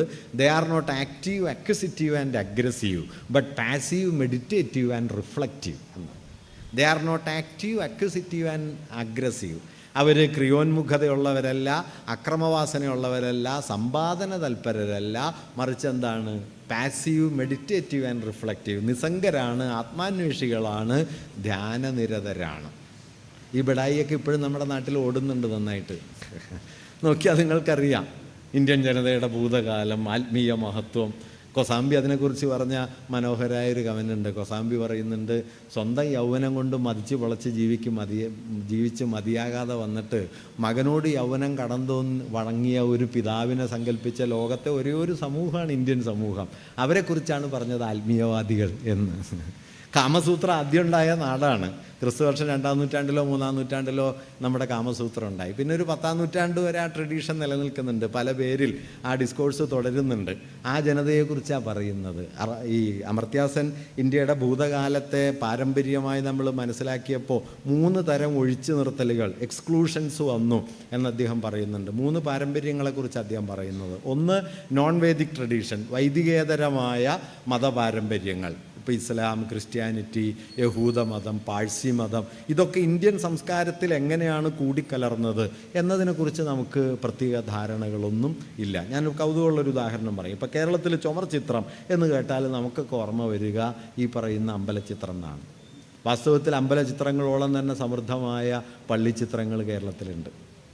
എത്ര വിപുലമായൊരു പാരമ്പര്യമാണെന്നറിയോ കേരളത്തിലെ ക്രൈസ്തവ ദേവാലയങ്ങളിലെ ചുമർ ചിത്രങ്ങൾ. 1931 കേസരി ബാലകൃഷ്ണപിള്ള കേസരി പത്രത്തിൽ എഴുതിയ മുഖപ്രസംഗത്തിൽ പറയുന്നുണ്ട്, തിരുവാങ്കൂറിലെ ചുമർ ചിത്രങ്ങളെ ഹൈന്ദവ ചിത്രങ്ങൾ മാത്രമായി കാണുന്ന തിരുവാങ്കൂർ ഗവൺമെൻറ്റിൻ്റെ സങ്കുചിതത്വം അവസാനിപ്പിക്കുകയും ക്രൈസ്തവ ദേവാലയങ്ങളിലെ ചിത്രങ്ങൾ കൂടി ഉൾപ്പെടുത്തി സംരക്ഷിക്കാൻ നടപടികൾ സ്വീകരിക്കുകയും വേണം. ഇപ്പോൾ വർഷം 90 കഴിഞ്ഞിട്ടുണ്ട്. ഇപ്പം എന്താ സ്ഥിതി? ചുമർ ചിത്രം എന്ന് കേട്ടാൽ നിങ്ങൾ ഈ ഗണപതി അല്ലാതെ വേറെ എന്തെങ്കിലും ഓർക്കുമോ? ഗണപതി, പ്രത്യേക തരത്തിലുള്ള ശൈലീ വിന്യാസം, എത്ര സമൃദ്ധമായ പാരമ്പര്യമാണ് കേരളത്തിലുള്ളത്. കേസരി പറയുന്നൊരു കാര്യമുണ്ട്, കേരളത്തിൽ ആധുനിക ചിത്രകല വന്നത് രവിവർമ്മ വഴിയല്ല, പള്ളികളിലെ റത്താഴ ചിത്രങ്ങൾ വഴിയാണ്. ആൾത്താരയിൽ വരയ്ക്കുന്ന ചിത്രങ്ങളുണ്ടല്ലോ, അതാണ് കേരളത്തിലെ ആധുനിക ചിത്രകലയുടെ രംഗപ്രവേശം. റത്താഴ ചിത്രം എന്ന് പറഞ്ഞാൽ എത്ര മലയാളിക്ക് മനസ്സിലാവും? ഇതാണ് പ്രശ്നം. അതായത് ഇത് എല്ലാത്തിലും കേട്ടോ, ബൗദ്ധ പാരമ്പര്യം, ജൈന പാരമ്പര്യങ്ങൾ, ഇസ്ലാമികമായ പാരമ്പര്യങ്ങൾ, ഇങ്ങനെ എന്തെല്ലാം ആ പാരമ്പര്യങ്ങൾ നമ്മുടെ സംസ്കാരത്തിൽ കൂടിക്കലരുന്നു. ആ കൂടിക്കലരലുകളെ ഒന്നും നമുക്ക് നമ്മുടെ പാരമ്പര്യമായിട്ട് മനസ്സിലാക്കാൻ പറ്റുന്നില്ല. അമർത്യാസൻ അത് പറയുന്നുണ്ട്. രണ്ടാമത് അദ്ദേഹം പറഞ്ഞത് ഈ തദ്ദേശീയ വിജ്ഞാനങ്ങളുണ്ടല്ലോ, സവിശേഷ സമൂഹങ്ങൾ ഉണ്ടാക്കിയെടുക്കുന്ന വൈഭവങ്ങൾ, അറിവ് രൂപങ്ങൾ ഒക്കെ. ഇപ്പോൾ അജന്ത ദേശീയ ചിത്രമായിത്തീരുന്നു, വർളി ആദിവാസി കലയായിത്തീരുന്നു, കഥകളി കേരളീയ കലയായിത്തീരുന്നു, തെയ്യം പ്രാദേശിക കലയായിത്തീരുന്നു, സോപാന സംഗീതം കേരള സംഗീതമായിത്തീരുന്നു, മാപ്പിളപ്പാട്ട് മാപ്പിളമാരുടെ പാട്ടായിത്തീരുന്നു. വാസ്തവത്തിൽ ഇതൊക്കെ നമ്മുടെ സമൂഹം കൊണ്ട് നടന്ന വിവിധ പാരമ്പര്യങ്ങളാണ്. അതിനെ ആകെ പാരമ്പര്യമായിട്ട് മനസ്സിലാക്കാൻ പറ്റിയില്ല. മൂന്നാമത് അദ്ദേഹം പറഞ്ഞതാണ് ഭൗതിക വിജ്ഞാനങ്ങളുടെ പാരമ്പര്യം. ഇന്ത്യ അധ്യാത്മത്തിൻ്റെ ഒരു പാരമ്പര്യം ഉണ്ടാക്കിയതിന് സമാന്തരമായി ഭൗതിക വിജ്ഞാനത്തിൻ്റെ എത്ര ബൃഹത്തായ പാരമ്പര്യം ഉണ്ടാക്കിയതാണ്. ഞാൻ നേരത്തെ പറഞ്ഞ ആര്യഭടൻ. ഇപ്പം കേരള ഗണിതം, നമ്മുടെ മലയാളത്തിൻ്റെ സാമൂഹ്യ ബോധത്തിൽ കേരളീയ ഗണിതം എന്നൊരു അറിവിന് എത്ര ഇടമുണ്ട്? നീലകണ്ഠ സോമയാജിയോ വടശ്ശേരി പരമേശ്വരനോ സംഗമഗ്രാമ മാധവനോ ഭാസ്കരാചാര്യരോ ആര്യഭടനോ ഒക്കെ പോലെ മധ്യകാലത്ത് ലോകത്ത് വികസിച്ചു വന്ന ഗണിത വിജ്ഞാനത്തോടൊപ്പം നിൽക്കാൻ പോകുന്ന തലയെടുപ്പ് വാസ്തവത്തിൽ കേരളീയ ഗണിതത്തിനുണ്ട്. നമ്മുടെ പാരമ്പര്യ ബോധത്തിൽ എപ്പോഴെങ്കിലും കേരളീയ ഗണിതം എന്ന പേര് വരും. ശങ്കരാചാര്യർ എന്ന് പറയുന്നത് പോലെ പറയേണ്ട പേരാണ് സംഗമഗ്രാമ മാധവൻ. അതേ വലിപ്പത്തിൽ പറയേണ്ട പേരാ. കാരണം ഇൻഫിനിറ്റ് സീരീസ് അവിടെ ഉണ്ടാകുന്ന സമയത്ത് സമാന്തരമായി അതൊന്നും അറിയാതെ ഇൻഫിനിറ്റ് സീരീസ് ഇവിടെ വിഭാവനം ചെയ്തിരുന്നു ഈ സംഗമഗ്രാമമാധവൻ. ട്രിഗണോമെട്രി അവിടെ ഉണ്ടാകുന്ന സമയത്ത് നീലകണ്ഠ സോമയാജി തിരൂരിരുന്ന് ഏതാണ്ട് നമ്മുടെ ഇന്നത്തെ BSc MSc നിലവാരത്തിലുള്ള ട്രിഗണോമെട്രിക്ക് രൂപം നൽകിയിരുന്നു ഈ നീലകണ്ഠ സോമയാജി. എത്ര പേർക്ക് ഈ പേര് ഓർമ്മയുണ്ട്? എവിടെയുണ്ട് ഈ പേര്? ഇങ്ങനെ എന്തെല്ലാം അറിവുകൾ നമുക്ക്. പക്ഷേ നമ്മുടെ ഭൂതകാലം എന്ന് പറഞ്ഞാൽ എന്താണ് ഇപ്പോൾ ഉള്ളത്? നമ്മുടെ ഭൂതകാലം എന്ന് പറഞ്ഞു കഴിഞ്ഞാൽ ഗണപതി പ്ലാസ്റ്റിക് സർജറിയാണ് എന്ന് പറയുന്ന മട്ടിലുള്ള അസംബന്ധങ്ങളാണ്. ആറ്റം ബോംബ് അന്നേ ഉണ്ടായിരുന്നു എന്ന് പറയില്ല. ആറ്റം ബോംബ് പോയിട്ട് ആറ്റം ഉണ്ടായിട്ടില്ല. മിസൈൽ ഉണ്ടായിരുന്നു എന്ന് പറയും. ലോഹം കണ്ടുപിടിച്ചിട്ടില്ല കേട്ടോ, മിസൈൽ ഉണ്ടായിരുന്നു. നോക്കൂ, യഥാർത്ഥത്തിൽ നമ്മൾ ഉണ്ടാക്കിയ വിജ്ഞാന പാരമ്പര്യങ്ങളെ മുഴുവൻ അവസാനം വിജ്ഞാനം എന്താണ്? പൗരസ്ത്യവാദികൾ നമുക്ക് നൽകിയ ഒരു പാരമ്പര്യമുണ്ട്, അധ്യാത്മം. അത് വേദങ്ങളാണ്, ഉപനിഷത്തുകളാണ്, ബ്രാഹ്മണങ്ങളാണ്, ദൈവാന്വേഷണമാണ്. ഇതൊന്നും ഇല്ലയെന്ന് ഞാൻ പറയല്ല. ഇതിനോടൊപ്പമോ ഇതിനേക്കാൾ പ്രബലമോ ആയ ഭൗതിക വിജ്ഞാനങ്ങളുടെ പാരമ്പര്യം. രസവിദ്യ, തുരുമ്പിക്കാത്ത ഇരുമ്പ് കുത്തബ്മീനാറിൻ്റെ മുമ്പിൽ നിൽക്കുന്നു. നമ്മുടെ വാസ്തുവിജ്ഞാനം, നമ്മുടെ ഗണിതം, നമ്മുടെ വൃക്ഷായുർവേദ പാരമ്പര്യത്തെ കൃത്രിമമായി പൗരസ്ത്യവാദികൾ ആരോപിച്ച ഈ അധ്യാത്മ പരിവേഷത്തെ പാരമ്പര്യബോധത്തിലേക്ക് ചേർത്ത് വച്ചത് വഴി പാരമ്പര്യം എന്ന് പറയുന്നത് വേദങ്ങൾ, ഉപനിഷത്തുകൾ, ദൈവാന്വേഷണം, ആത്മീയത, ശങ്കരാചാര്യർ മുതലായ ചില ഏർപ്പാടായി തീർന്നു. മറിച്ച് മനുഷ്യർ പണിയെടുത്തുണ്ടാക്കിയ അറിവുകൾ, അവരുടെ അധ്വാനം, അവരുടെ വൈഭവങ്ങൾ, അതൊക്കെ പാരമ്പര്യത്തിൽ നിന്ന് പുറത്തായി. ഇതിൻ്റെ പ്രശ്നം എന്താണെന്നറിയോ? ഈ പണിയെടുത്തുണ്ടാക്കുന്ന അറിവിന് മതം ഉണ്ടാവില്ല. അത് ഇപ്പോൾ വാസ്തു എന്ന് പറയുന്നത് അല്ലെങ്കിൽ ഗജവിദ്യ എന്ന് പറയുന്നത് ഒരു ഭൗതിക പ്രയോഗമാണ്. അത് മനുഷ്യർ തങ്ങളുടെ ശരീരം കൊണ്ട് കൈകൊണ്ട് പണിതുണ്ടാക്കുന്ന അറിവുകളാണ്. അവയൊക്കെ മാർജിനലൈസ് ചെയ്യുമ്പോൾ അതിൽ പ്രവർത്തിച്ച മനുഷ്യരും മാർജിനലായി പോകും. മെയിൻ സ്ട്രീം ട്രഡീഷൻ എന്ന് പറയുന്നത്, അമർത്യാസൻ പറയുന്നത്, ഈ 3 ധാരകളെ എക്സ്ക്ലൂഡ് ചെയ്തു.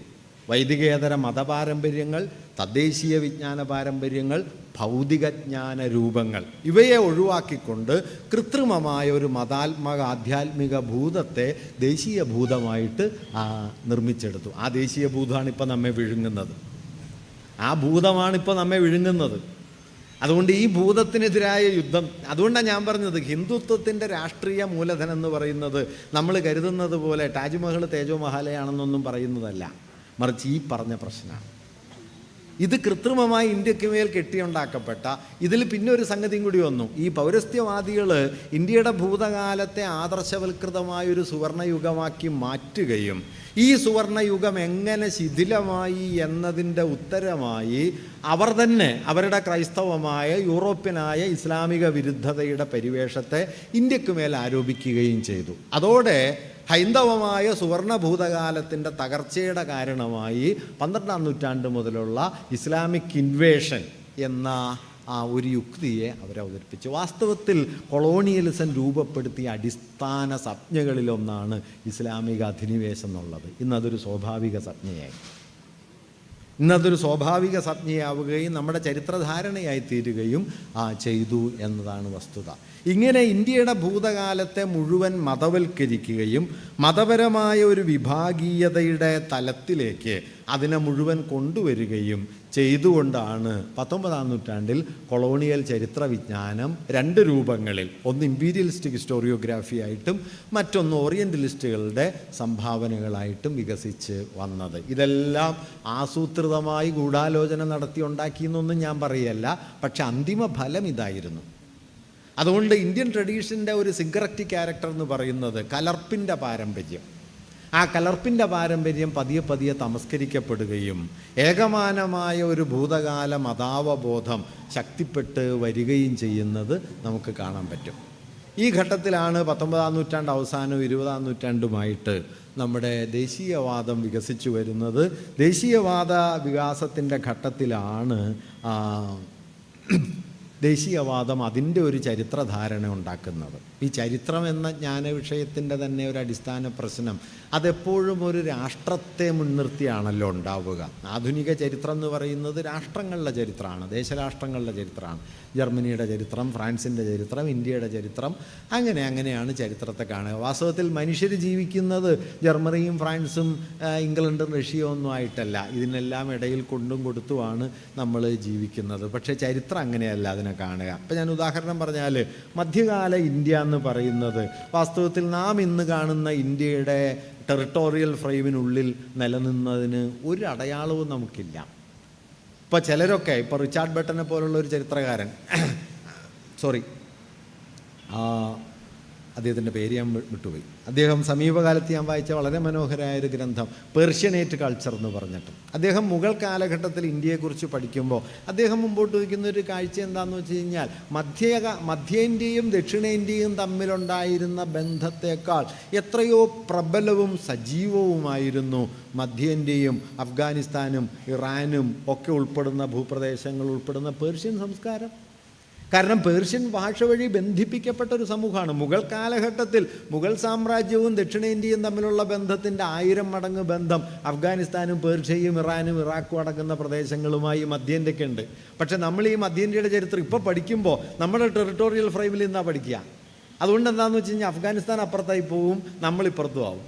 ചരിത്രത്തിൽ പ്രവർത്തിച്ച യഥാർത്ഥ ബലങ്ങളെയൊക്കെ ഈ രാഷ്ട്രത്തിൻ്റെ അതിർത്തികൾ കൊണ്ട് വകഞ്ഞു മാറ്റി അതിനുള്ളിൽ കൃത്രിമമായൊരു ചരിത്രം ഉണ്ടാക്കിക്കൊണ്ടാണ് നമ്മൾ ഈ രാഷ്ട്രബോധം ഉണ്ടാക്കുന്നത്. എറിക് ഹോബ്സ്ബോം പറയുന്നുണ്ട്, തെറ്റായൊരു ചരിത്രബോധം ഇല്ലാതെ രാഷ്ട്രം ഉണ്ടാവില്ല എന്ന്.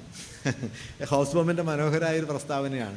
തെറ്റായ ഒരു ചരിത്രമില്ലാതെ നിങ്ങൾക്ക് രാഷ്ട്രം ഉണ്ടാക്കാൻ പറ്റില്ല. കാരണം ഇന്ത്യ എന്ന് നിങ്ങൾ പറയുന്നു, ഇത് ചരിത്രത്തിൽ കൂട്ടിയാൽ കൂടുന്ന ഒരു സാധനമല്ലല്ലോ. കാരണം ഏതിനെയാണ് നിങ്ങൾ ഇന്ത്യ എന്ന് വിളിക്കുന്നത്? 75 കൊല്ലം മുമ്പുണ്ടായ അതിർത്തിയെയാണോ, അതോ ഇന്ത്യയുടെ പാരമ്പര്യത്തിൻ്റെ വികാസ ചരിത്രത്തെയാണോ? അങ്ങനെ ചരിത്രമായി കഴിഞ്ഞ് കഴിഞ്ഞാൽ 75 കൊല്ലത്തിന് മുമ്പ് ഇൻഡസ് വാലി ഇന്ത്യയിലാണ്, സിന്ധു നദീതട ഇന്ത്യയിലാണ്. ഇന്നിപ്പോൾ സിന്ധു നദിയുടെ ഇന്ത്യയിലല്ല. നിങ്ങൾ ശ്രദ്ധിച്ചിട്ടുണ്ടോ എന്ന് അറിഞ്ഞുകൂടാ, നമ്മുടെ ദേശീയ ഗാനത്തിൽ ഇന്ത്യയിലില്ലാത്തൊരു സ്ഥലമുണ്ട്. പഞ്ചാബ്, സിന്ധു, ഗുജറാത്ത്, മറാഠ. സിന്ധു പാകിസ്ഥാനിലാണ്.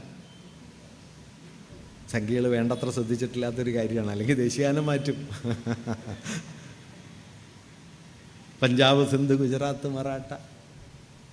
മഹാഭാരതത്തിലെ ഗാന്ധാരി പുറപ്പെട്ടത് ഖണ്ഡഹാറിൽ നിന്നാണ്. ഗാന്ധാരം ഇപ്പോൾ അഫ്ഗാനിസ്ഥാനിലാണ്. അവിടുത്തെ താലിബാൻകാർ വെടിവെച്ച് പൊട്ടിച്ച് കളഞ്ഞതാണ് ലോകത്തെ ഏറ്റവും വലിയ ബുദ്ധപ്രതിമ. അഫ്ഗാനിസ്ഥാനിലായിരുന്നു. ലോകത്തെ ഏറ്റവും വലിയ ഹിന്ദു ക്ഷേത്രമുള്ളത് ഇന്ത്യയിലൊന്നുമല്ല, കംബോഡിയയിലാണ്. രാമൻ ജനിച്ചു എന്ന് പറയുന്ന അയോധ്യ ഉണ്ടല്ലോ, അത് തായ്ലൻഡിലുണ്ട്. ഇതുണ്ട്. രാമായണ പാരമ്പര്യം ഏറ്റവും ശക്തമായിട്ടുള്ളത് ഇന്തോനേഷ്യയിലാണ്. മഹാഭാരതം തോൽപ്പാവക്കൂത്തായിട്ട് ഇന്ത്യയിലില്ല, പക്ഷേ ഇന്തോനേഷ്യയിലുണ്ട്, വയാങ്കലിത്ത് എന്ന പേര്. എന്തിനെയാണ് നിങ്ങൾ ഈ രാജ്യം എന്ന് കാണുക? 75 കൊല്ലം മുമ്പുണ്ടായ അതിർത്തിയാണോ, അതോ അതിന് കുറച്ചു കാലം മുമ്പുണ്ടായ അതിർത്തിയാണ്? ഞാനതാ പറയുന്ന, മനുഷ്യവംശം എന്ന് പറയുന്നത് എത്ര വലിയ പങ്കുവയ്പ്പിലൂടെയാണ് ഉണ്ടാകുന്നത്.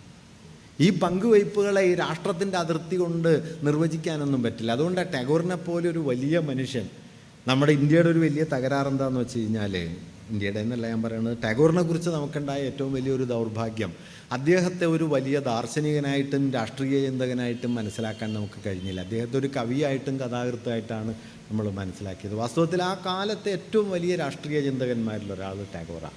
ദേശീയത ലോകത്തെ വിമോചകമായി സ്വാധീനിച്ചുകൊണ്ടിരിക്കുന്ന ഹൈലി എമാൻസിപ്പേറ്ററിയാണ് ദേശീയത എന്ന് കരുതിയ കാലത്ത് ദേശീയതയുടെ അപകടം വിളിച്ചു പറഞ്ഞ ഒരാളാണ് ടാഗോർ.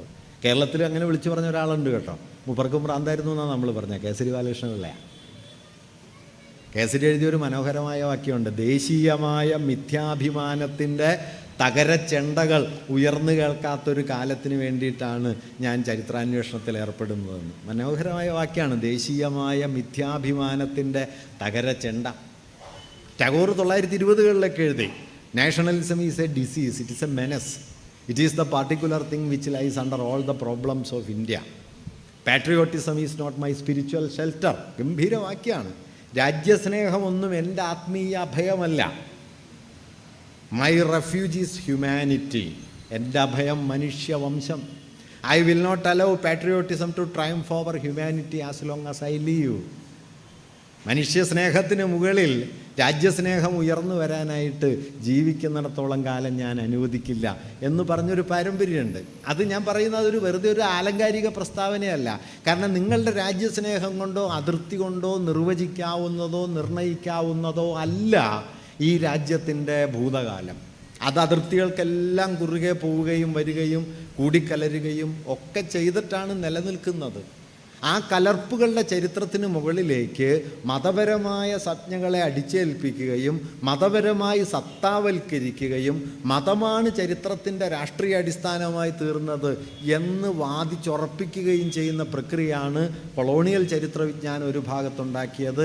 അതിന് മറ്റൊരു നിലയിൽ സപ്പോർട്ട് ചെയ്തുകൊണ്ടാണ് പൗരസ്ത്യവാദികളുണ്ടായത്. പൗരസ്ത്യവാദികൾ ഇന്ത്യക്ക് മുകളിൽ ചൊരിഞ്ഞ ഭൂതകാല മഹത്വവാഞ്ചയെ നമ്മുടെ ദേശീയ പ്രസ്ഥാനം ഏറ്റെടുത്തു. അതിനൊരു രാഷ്ട്രീയ കാരണമുണ്ട്, ഒരു തരത്തിലൊരു സ്ട്രാറ്റജിക്കാണ്. പക്ഷെ അത് വളരെ വില കൊടുക്കേണ്ടി വന്നൊരു കാര്യമാണ്. കാരണം ഇന്ത്യക്ക് ചരിത്രമില്ല, ഇന്ത്യക്ക് ഭൂതകാലമില്ല, ഇന്ത്യക്ക് ചരിത്രത്തിൻ്റെ മഹിമയില്ല എന്ന ഹിന്ദുത്വവാദികളുടെ സാമ്രാജ്യത്വവാദികളുടെ അധിക്ഷേപത്തിന് മറുപടിയായിട്ട് പൗരസ്ത്യവാദികളായ ചരിത്രപണ്ഡിതന്മാർ ഇന്ത്യക്ക് മേൽ ചൊരിഞ്ഞ പ്രശംസകളെ അതേപടി ഏറ്റെടുക്കുകയും അത് ഇന്ത്യയുടെ ഭൂതകാലമാണ് എന്ന് വാദിച്ചുറപ്പിക്കുകയും ചെയ്യുന്ന നിലപാട് ഇന്ത്യയിലെ ദേശീയവാദികൾ എടുത്തു. 19-ാം നൂറ്റാണ്ട് അവസാനം 20-ാം നൂറ്റാണ്ടിൻ്റെ തുടക്കത്തിലുമായിട്ട് വലിയൊരു കൂട്ടം ചരിത്രപണ്ഡിതന്മാർ ഇന്ത്യ ചരിത്രരചനയിൽ വരുന്നുണ്ട്. അവരെയാണ് നമ്മൾ നാഷണൽ ഹിസ്റ്റോറിയൻസ് എന്ന് വിളിക്കുന്നത്. നാഷണലിസ്റ്റ് ഹിസ്റ്റോറിയോഗ്രാഫി വികസിച്ചു വരുന്നു. അതിൻ്റെ ഒരു അടിസ്ഥാന ഊന്നൽ ബ്രിട്ടനെതിരാണ്. ബ്രിട്ടൻ ഇന്ത്യക്ക് ചരിത്രമില്ല എന്ന് പറയുന്ന സമയത്ത് അവർ ഓരോന്നായിട്ട് കണ്ടെടുത്ത് ഇന്ത്യയുടെ ചരിത്രം ഇതാണ് എന്ന് പറയും. പക്ഷെ അങ്ങനെ പറയാൻ ഞാനതിൻ്റെ മെത്തഡോളജിക്കൽ ഇഷ്യൂസിലേക്ക് അധികം പോവുകയല്ല, ഒരു കാര്യം മാത്രം പറയാം, അത് ശ്രദ്ധിക്കേണ്ടതാണ്. കാരണം ഈ ദേശീയവാദ ചരിത്രരചനയുടെ അടിസ്ഥാന സ്രോതസ്സായി റിസോഴ്സ് മെറ്റീരിയലായി അവർ മിക്കവാറും ആശ്രയിച്ചത് ലിറ്റററി എവിഡൻസസാണ്, സാഹിത്യ പരാമർശങ്ങളാണ്. സാഹിത്യ പരാമർശങ്ങൾ എന്ന് പറഞ്ഞാൽ ഏതാണ്? സംസ്കൃത പരാമർശങ്ങളാണ്. അങ്ങനെ സംസ്കൃത സാഹിത്യത്തെ കേന്ദ്രീകരിച്ചുകൊണ്ട് ഒരു അടിസ്ഥാന സ്രോതസ്സായിട്ട് ഇന്ത്യയുടെ ഭൂതകാലത്തെ സങ്കല്പിച്ചതോടെ രാമായണ മഹാഭാരതങ്ങളൊക്കെ ചരിത്രമാവാൻ തുടങ്ങി. അതിൽ പറയുന്ന ഐതിഹ്യങ്ങളൊക്കെ ഭൂതകാലത്തിൻ്റെ യഥാർത്ഥ ചിത്രീകരണങ്ങളാണ് എന്ന് സങ്കല്പിക്കപ്പെടാൻ തുടങ്ങി. എന്നു മാത്രമല്ല, ഇതര പാരമ്പര്യങ്ങളൊക്കെ ചരിത്രാഖ്യാനത്തിന് പുറത്താവുകയും ചെയ്തു. തദ്ദേശീയ പാരമ്പര്യങ്ങൾ, വ്യത്യസ്ത മതങ്ങൾ, ജീവിതക്രമങ്ങൾ, ഇതൊന്നും ഈ സോഴ്സിൽ വരില്ലല്ലോ. ഈ സോഴ്സിൽ വരാണ്ടായി. ഇവൻ ദക്ഷിണേന്ത്യൻ ട്രഡീഷൻ പോലും വന്നില്ല. സംഘം കൃതികൾ പോലും റോമില ഥാപ്പർ അതേക്കുറിച്ച് പറയുന്നുണ്ട്. വടക്ക് നിന്ന് തെക്കോട്ട് പടയോട്ടം നടത്തിയ കാഞ്ചീപുരം വരെ വന്നുപോയ സമുദ്രഗുപ്തനെക്കുറിച്ച് നമ്മുടെ ചരിത്രകൃതികൾ എത്രയും പറഞ്ഞുകൊണ്ടിരിക്കുമ്പോൾ മദ്രാസിൽ നിന്ന് തമിഴകത്ത് നിന്ന് പടയോട്ടം നടത്തി ഗംഗാതടം വരെ പോയി തിരിച്ചു വന്ന ചോളനെക്കുറിച്ച് ഒരു വാക്ക് കിട്ടിയാലായി. മറ്റത് പേജുകൾ കണക്കിനുണ്ടാവും. അതേ പണി ഇവിടെ നിന്ന് അങ്ങോട്ട് ഓടിച്ച ആളാണ് ഈ ചോളൻ. പക്ഷേ അത് നമുക്കുണ്ടാവില്ല. ഗംഗൈ കൊണ്ട ചോളപുരം. അങ്ങനെ വാസ്തവത്തിൽ ഇന്ത്യയുടെ ചരിത്രം എന്ന് പറയുന്നത് ഈ നിലയിൽ അത്യന്തം മതാത്മകമായ ഒന്നുകൂടിയായിട്ടാണ് ദേശീയവാദ ചരിത്രം വികസിച്ചു വന്നത്. ഭൂതകാലത്തെ മഹത്വവൽക്കരിക്കുക എന്നുള്ളത് അവരും ഏറ്റെടുത്തു. കാരണം ബ്രിട്ടീഷ് വിരുദ്ധമാണ്. ബ്രിട്ടൻ ഇന്ത്യക്ക് ഇപ്പം ബാലഗംഗാധര തിലകൻ പറയുന്ന രസമുള്ളൊരു കമൻ്റ് ഉണ്ട്. അദ്ദേഹം ഒരു ചരിത്രകാരൻ കൂടിയായിരുന്നു കേട്ടോ. 1905 അദ്ദേഹം ഒരു പുസ്തകം എഴുതുന്നുണ്ട്, Orion the Arctic home of Aryans. അദ്ദേഹത്തിൻ്റെ വാദം എന്താണെന്ന് വെച്ച് കഴിഞ്ഞാൽ ഈ ആര്യന്മാർ ഇന്ത്യയിലാണ് ഉടലെടുത്തത് എന്നുള്ള വാദമാണ് അദ്ദേഹം. ആര്യന്മാരുടെ ജന്മഗൃഹം ഇന്ത്യയാണ്, അല്ലാതെ ഇന്ത്യയിലേക്ക് വന്നതല്ല, ഇവിടെ ഉണ്ടായിട്ട് ലോകത്തേക്ക് പോയി എന്നുള്ള യുക്തിയാണ് മൂപ്പര് മുമ്പോട്ട് വയ്ക്കുന്നത്. അവൻ്റെ പ്രശ്നം കഴിഞ്ഞല്ലോ, കുടിയേറ്റം എന്നുള്ള പ്രശ്നം അവസാനിച്ചല്ലോ. മറിച്ച് ഇവിടെ ഉണ്ടായതാണ്. അതൊരു സുഖേടാണ് കേട്ടോ. ലോകത്തുള്ളതെല്ലാം ഇവിടെ ഉണ്ടായതാണെന്ന് പറയും. അതിനൊന്നൊരു പരിഹാരമില്ല. വാസ്തവത്തിൽ ഓർക്കേണ്ട കാര്യം, ലോകത്തുള്ള ഒന്നും എവിടെയും ഉണ്ടായതല്ല. ഇങ്ങനെ കലർന്ന് കേസരിയുടെ മനോഹരമായൊരു വാക്യമുണ്ട്, ഐതിഹ്യങ്ങളുടെ തോണിയിൽ കയറി സഞ്ചരിച്ചാൽ അത് നിങ്ങളുടെ കടവിൽ അടുക്കുന്നതിന് മുമ്പ് പല കടവുകളിലും അടുത്തിരുന്നു എന്ന് കാണാൻ കഴിയും. നിങ്ങളുടെ കടവിലേക്ക് മാത്രമായിട്ടൊരു വഞ്ചിയും പുറപ്പെട്ടിട്ടില്ല, നിങ്ങളുടെ കടവിൽ മാത്രമായിട്ട് ഒന്നും അവസാനിച്ചിട്ട് പലയിടങ്ങളിൽ അടുത്തു. അവിടെ ആള് കയറി, അവിടെയൊക്കെ പലരിറങ്ങി, ഇവിടെയും വന്നു, ഇവിടെയും ഇറങ്ങി, ഇവിടെ നിന്നും ചിലർ കയറി, അങ്ങനെ പോകുന്നു. ഇതേ ഉള്ളൂ. അയ്യോ എന്നുള്ള വാക്ക് ഇപ്പോൾ ഓക്സ്ഫോർഡ് ഡിക്ഷണറിയിലുണ്ട്. അയ്യോ എന്നുള്ള വാക്ക്. ഈ അയ്യോ അയ്യനാണ്. അയ്യൻ ബുദ്ധനാകാം. അങ്ങനെ നോക്കിയാൽ എന്ത് രസമുള്ള സഞ്ചാര ചരിത്രങ്ങളാണ് ഇതെല്ലാം. അത് തിരിച്ചറിയുന്നതിന് പകരം നമ്മുടെ പഞ്ചായത്തിലാണ് ഇതെല്ലാം ഉണ്ടായത് എന്ന് വാദിച്ചുറപ്പിക്കുന്നതിൻ്റെ പേരാണ് ഈ തനിമാവാദം എന്ന് പറയുന്നത്. വിജയമാഷ് പണ്ട് പറയും, അമ്പിളി നമ്മുടെ മാനത്താണ് ഉദിച്ചതെന്ന് കരുതാൻ എല്ലാവർക്കും അവകാശമുണ്ട്. എപ്പോൾ വരെ എന്ന് ചോദിച്ചാൽ അപ്പുറത്തെ പറമ്പിൽ പോയി നോക്കുന്നത് വരെ. നോക്കാതിരിക്കുന്നതിൻ്റെ പേരാണ് രാജ്യസ്നേഹം. അപ്പം നിങ്ങളാണ് കേമം ഒരു തോന്നൽ വരും. അൽപ്പുറം പോയി നോക്കിയാൽ ഈ പ്രശ്നം അവസാനിക്കും. കാൽമടമ്പിൽ അമ്പുകൊണ്ട് മരിച്ചത് ശ്രീകൃഷ്ണൻ മാത്രമല്ല, കാൽമടമ്പിൽ അമ്പുകൊണ്ട് മരിച്ചത് അഖിലസാണ്. യവന നായകനാണ് അഖിലസ് ഹീൽ. യമുനയെ വഴിമാറ്റിവിട്ട ബലരാമനെ പോലെ നദിയെ വഴിതിരിച്ചു വിട്ട ഒരു ഹെർക്കുലീസ് ഉണ്ട്. മകനെ ഉളിയെറിഞ്ഞു കൊന്ന ഒരു ആശാരി പ്രാചീന ഗ്രീസിലുണ്ട്. ഉച്ചവരെ കല്ലുരുട്ടി മോളിൽ കയറ്റി ഉച്ചയ്ക്ക് താഴേക്ക് ഉരുട്ടി വിടുന്ന ഭ്രാന്തനെ പോലെ വേറൊരു ഭ്രാന്തൻ യവനപുരാണത്തിലുണ്ട്. അയാളുടെ പേര് സിസിഫിസ് എന്നാണ്. അതുകൊണ്ട് ഇതൊന്നും ആരുടെയെങ്കിലും അല്ല. നിങ്ങളുടെ ദൈവങ്ങളിലേക്ക് സൂക്ഷിച്ചു നോക്കിയാൽ മനുഷ്യവംശം പല മുദ്രകൾ പതിഞ്ഞ് അവിടെ കിടക്കുന്നത് കാണാൻ പറ്റും. ഏത് ദൈവത്തിലും. ഇന്ത്യയിലുണ്ടായിരുന്ന സൂര്യാരാധന പേർഷ്യയിലേക്ക് വ്യാപിച്ച് ഇൻഡോ പേർഷ്യൻ ആരാധനാ പാരമ്പര്യമായ സൂര്യോത്സവം, ആ പേർഷ്യൻ പാരമ്പര്യത്തെ റോമക്കാർ കീഴടക്കുന്നു. റോമിലേക്ക് സൂര്യോത്സവം വ്യാപിക്കുന്നു. റോം ക്രിസ്തുമതം സ്വീകരിക്കുന്നു AD 4-ാം നൂറ്റാണ്ടിൽ. അന്ന് പ്രബലമായിരുന്ന സൂര്യോത്സവത്തിൻ്റെ ദിവസത്തെ ക്രിസ്തുവിൻ്റെ ജന്മദിവസമായി സ്വീകരിക്കുന്നു. അങ്ങനെ ക്രിസ്തുമസ് എന്ന ദിവസം ഉണ്ടാവുന്നു. ക്രിസ്തു ജനിച്ച ദിവസമൊന്നല്ല കേട്ടോ ഈ ക്രിസ്തുമസ്. മറിച്ച് അത് ഈ സൂര്യോത്സവത്തിൻ്റെ അയന സംക്രമത്തിൻ്റെ, ഉത്തരായണത്തിൽ നിന്ന് ദക്ഷിണായനത്തിലേക്കുള്ള സൂര്യൻ്റെ അയന സംക്രമത്തെ പ്രാചീന ഇന്ത്യക്കാരും പേർഷ്യക്കാരും സൂര്യോത്സവമായി ആഘോഷിച്ചിരുന്നത്.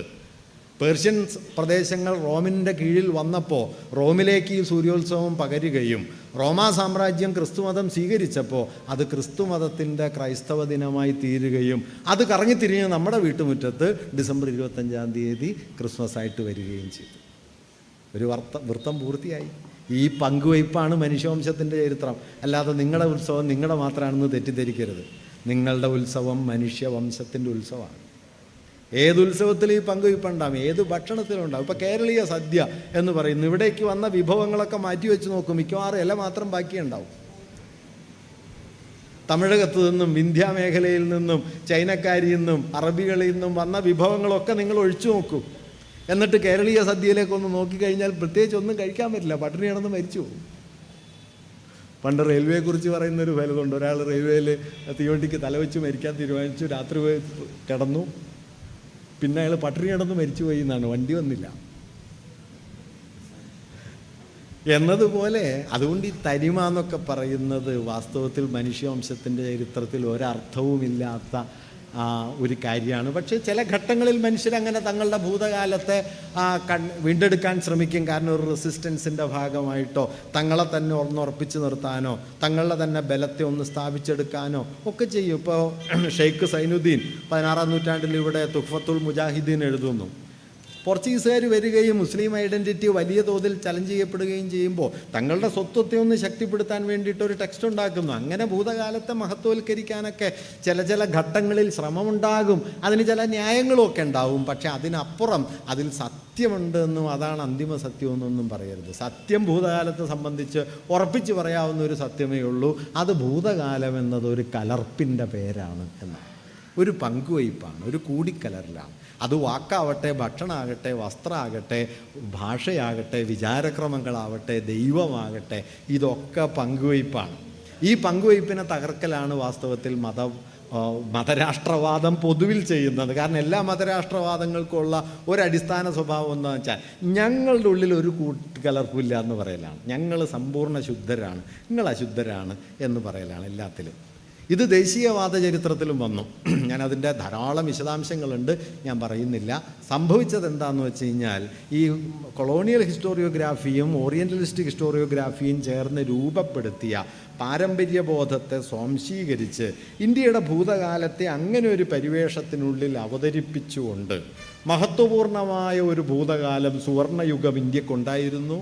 അത് മധ്യകാല ഇസ്ലാമിൻ്റെ ആക്രമണങ്ങൾ കൊണ്ടാണ് ഇല്ലാതായത് എന്നൊരു നരേറ്റീവ് നമ്മുടെ ദേശീയവാദ ചരിത്രകാരന്മാർ തന്നെ ഉണ്ടാക്കിയെടുത്തു. ഇതിനെ ആദ്യം പ്രതിരോധിക്കാൻ ശ്രമിച്ച പ്രധാനപ്പെട്ട ആളുകളിൽ ഒരാളാണ് പണ്ഡിറ്റ് ജവഹർലാൽ നെഹ്റു. അദ്ദേഹത്തിൻ്റെ ഡിസ്കവറി ഓഫ് ഇന്ത്യയുടെ രാഷ്ട്രീയ പ്രാധാന്യം, നാഷണലിസ്റ്റ് ഹിസ്റ്റോറിയോഗ്രാഫിയുടെ ഈ ഹിന്ദുത്വപരമായ ഉള്ളടക്കത്തെ ചെറുക്കാനുള്ള ഒരു പൊളിറ്റിക്കൽ സ്ട്രഗിളായിരുന്നു ഈ ഡിസ്കവറി ഓഫ് ഇന്ത്യ. താരാചന്ദിനെ പോലെ ചിലരൊക്കെ ശ്രമിക്കുന്നുണ്ട് കേട്ടോ, അല്ലെങ്കിൽ മുഹമ്മദ് ഹബീബിനെ പോലെ ചിലരൊക്കെ ഇത് ശ്രമിക്കുന്നുണ്ട്. പക്ഷേ നെഹ്റു അടക്കം ശ്രമിച്ചിട്ടും വിജയിച്ചില്ല. ഇത് വിജയിച്ചത് മറ്റേ നെഗറ്റീവാണ്. അതുകൊണ്ട് എന്തു പറ്റിയെന്ന് വെച്ച് കഴിഞ്ഞാൽ ഇന്ത്യയുടെ ഭൂതകാലത്തെ ഗ്ലോറിഫൈ ചെയ്യുക, മധ്യകാലത്തെ മതഭ്രാന്തമായ ഇസ്ലാമിക ആക്രമണങ്ങളായി കാണുക. ഇന്ത്യയുടെ മതപാരമ്പര്യം എന്ന് പറയുന്നത് സംഘർഷങ്ങളുടെ പാരമ്പര്യമാണ്. ഞാൻ ഒരു കൗതുകമുള്ള ഒരു ഉദാഹരണം പറയാം. മുഹമ്മദ് അലി ജിന്ന 1940കളിൽ പറയുന്ന ഒരു കാര്യമുണ്ട്. നൂറ്റാണ്ടുകളായി രണ്ട് വ്യത്യസ്ത ജനവിഭാഗങ്ങൾ എന്ന നിലയ്ക്ക് ഇന്ത്യയിലെ മുസ്ലിങ്ങൾ നിത്യസംഘർഷത്തിലായിരുന്നു എന്ന് പാകിസ്ഥാൻ വാദം ഉയർത്തുന്ന സമയത്ത് ജിന്ന പറയുന്നുണ്ട്. ഇതേ വാദം നിങ്ങൾ കാണുന്നത് യുഗങ്ങൾ തോറും സഹസ്രാബ്ദങ്ങൾ തോറും ഇന്ത്യയിലെ മുസ്ലിങ്ങളും ഹിന്ദുക്കളും തമ്മിൽ ഏറ്റുമുട്ടിക്കൊണ്ടിരുന്നു എന്ന പ്രസ്താവന നിങ്ങൾക്ക് സവർക്കറുടെ ഹിന്ദുത്വ എന്ന ടെക്സ്റ്റിൽ കാണാം. ഇന്ത്യയിലെ ദേശീയ ചരിത്രകാരനായ R.C. മജുംദാർ അദ്ദേഹം എഴുതിയ ഇന്ത്യയുടെ സ്വാതന്ത്ര്യ സമര ചരിത്രത്തിൽ നോക്കിയാൽ 7 നൂറ്റാണ്ട് കാലത്തെ ഒത്തൊരുമിച്ചുള്ള ജീവിതം കൊണ്ട് ഏകീകൃതമായ ഒരു പാരമ്പര്യമാണ് ഹിന്ദുക്കളുടേതും മുസ്ലിങ്ങളുടേതുമെന്ന് പറയുന്നത് തികച്ചും തെറ്റാണ്. പരസ്പര ലയനം എന്നല്ല, പരസ്പര സഹകരണം പോലും സാധ്യമല്ലാത്ത വിഭാഗങ്ങളാണ് ഹിന്ദുക്കളും മുസ്ലിങ്ങളും എന്നെഴുതുന്നത് R.C. മജുംദാറാണ്. ഭാരതീയ വിദ്യാഭവൻ എഴുതിയ പ്രസിദ്ധീകരിച്ച അനവധി വാള്യങ്ങളുള്ള ഇന്ത്യയുടെ സംസ്കാരത്തെയും നാഗരികതയെയും കുറിച്ചുള്ള ബൃഹത് ഗ്രന്ഥത്തിൽ അദ്ദേഹം ഇത് മറയില്ലാതെ എഴുതിയിട്ടുണ്ട്. മധ്യകാല ഇന്ത്യ എന്ന് പറയുന്നത് എത്ര സമൃദ്ധമായ കാലാണ്. അപ്പോൾ നമ്മുടെ ഏറ്റവും വലിയ 2 പാരമ്പര്യങ്ങൾ, ഹിന്ദുസ്ഥാനി സംഗീതം, കർണാടക സംഗീതം ഉണ്ടാകുന്നത് മധ്യകാലത്താണ്. മലയാളം അടക്കമുള്ള പ്രാദേശിക ഭാഷകൾ വികസിക്കുന്നത് മറാത്തി, ബംഗാളി, തെലുങ്ക്, കന്നഡം, ഒറിയ ഇതെല്ലാം വികസിക്കുന്നത് ഈ മധ്യകാലത്താണ്. ഭക്തിപ്രസ്ഥാനം ഉണ്ടായി വരുന്നു. സരളദാസൻ അല്ലെങ്കിൽ തുക്കാറാം, നാമദേവൻ, എഴുത്തച്ഛൻ, പൂന്താനം, മേൽപ്പത്തൂര്, നൂറുകണക്കിന് കവികളുണ്ടാകുന്നു, സംഗീതം ഉണ്ടാകുന്നു, ശില്പപാരമ്പര്യം ഉണ്ടാകുന്നു, ചിത്രപാരമ്പര്യങ്ങൾ ഉണ്ടാകുന്നു, വാസ്തുപാരമ്പര്യങ്ങളുണ്ടാകുന്നു, ഭാഷകൾ വികസിക്കുന്നു. ഇതെല്ലാം നടക്കുന്നത് ഈ 12-ാം നൂറ്റാണ്ടിനും 17-ാം നൂറ്റാണ്ടിനും 18-ാം നൂറ്റാണ്ടിനും ഇടയിലാണ്. ഈ കാലത്തെയാണ് പക്ഷേ ഇസ്ലാമിക അധിനിവേശം, മതഭ്രാന്ത യുദ്ധങ്ങളുടെ കാലം, പാരമ്പര്യത്തിൻ്റെ തകർച്ചയുടെ കാലം. മധ്യകാലം ജന്മം നൽകിയ ഈ പാരമ്പര്യങ്ങളെ മൊത്തം നിങ്ങൾ മാറ്റിവെക്കൂ, ഇന്ത്യയിൽ ബാക്കി എന്തുണ്ടാവും? ഇന്ന് ഇന്ത്യൻ ട്രഡീഷൻ എന്ന് നിങ്ങൾ പറയുന്നതിൽ മഹാഭൂരിപക്ഷത്തിൻ്റെയും ഉത്ഭവ സന്ദർഭം മധ്യകാലമാണ്. ഈ മധ്യകാലത്തെയാണ് ബ്രിട്ടീഷ് ഹിസ്റ്റോറിയന്മാർ ഇസ്ലാമിക് ഇൻവേഷൻ അവതരിപ്പിക്കുകയും ദേശീയവാദ ചരിത്രകാരന്മാർ ഏറ്റെടുക്കുകയും ചെയ്തത്. നിർഭാഗ്യവശാൽ ഞാൻ നേരത്തെ പറഞ്ഞത് എന്താണെന്ന് വെച്ചാൽ, ഇത്തരത്തിലുള്ള ഒരു ചരിത്രാഖ്യാനം പക്ഷേ മതപരമാണെന്നും അത് ഇന്ത്യയുടെ സാമൂഹ്യ യാഥാർത്ഥ്യങ്ങളുമായി ചേർന്നു പോകുന്നതല്ല എന്നുമുള്ള തിരിച്ചറിവ് നമ്മുടെ പൊതുബോധത്തിലേക്ക് എത്തിയില്ല. മറിച്ച് ദേശീയ പ്രസ്ഥാനം പടിപടിയായി വികസിപ്പിച്ചു കൊണ്ടുവന്ന കൊളോണിയൽ ഫ്രെയിംവർക്കിനെയും ഓറിയൻ്റലിസത്തെയും പല നിലയിൽ സംയോജിപ്പിച്ച ഒരു മതാത്മക ഭൂതകാല ധാരണയാണ് ഇന്ത്യ ചരിത്രം എന്ന നിലയിൽ പൊതുബോധത്തിൽ വേരുപിടിച്ചത്. 1960കൾ മുതൽ അതിനെ തിരുത്താനായിട്ട് പല നിലയിലുള്ള പരിശ്രമങ്ങൾ ഇന്ത്യയിൽ വലിയ ചരിത്രകാരന്മാർ നടത്തുന്നുണ്ട്. ഇപ്പോൾ കൊസാംബി പറയുന്നുണ്ട്, രാജാവിൻ്റെ പേരെന്ത് എന്നതല്ല, മറിച്ച് രാജാവിൻ്റെ കാലത്ത് ജനങ്ങൾ കലപ്പ ഉപയോഗിച്ചിരുന്നോ എന്നതാണ് ചരിത്രത്തിലെ പ്രധാന ചോദ്യം എന്ന് കൊസാംബിയൊക്കെ പറയുന്നുണ്ട്. അങ്ങനെ പല ആലോചനകളും അന്വേഷണങ്ങളും നടന്നു. പക്ഷേ പ്രശ്നം എന്താണെന്ന് വെച്ച് കഴിഞ്ഞാൽ, ഈ ആലോചനകളും അന്വേഷണങ്ങളും നമ്മുടെ ഭൂതകാലത്തെക്കുറിച്ചുള്ള പൊതുധാരണയ്ക്കുമിടയിൽ അതിഭീമമായൊരു വിടവുണ്ട്. ആ വിടവാണ് വാസ്തവത്തിൽ ഹിന്ദുത്വത്തിൻ്റെ രാഷ്ട്രീയ മൂലധനം. ആ വിടവിന് മുകളിൽ അവരവസാനം ഉണ്ടാക്കുന്ന ചില ഭ്രാന്തൻ കൽപ്പനകളാണ് ഈ തേജോമഹാലയം മുതലായതൊക്കെ ആയിട്ട് വരുന്നത്. വാസ്തവത്തിൽ പ്രശ്നം അതല്ല.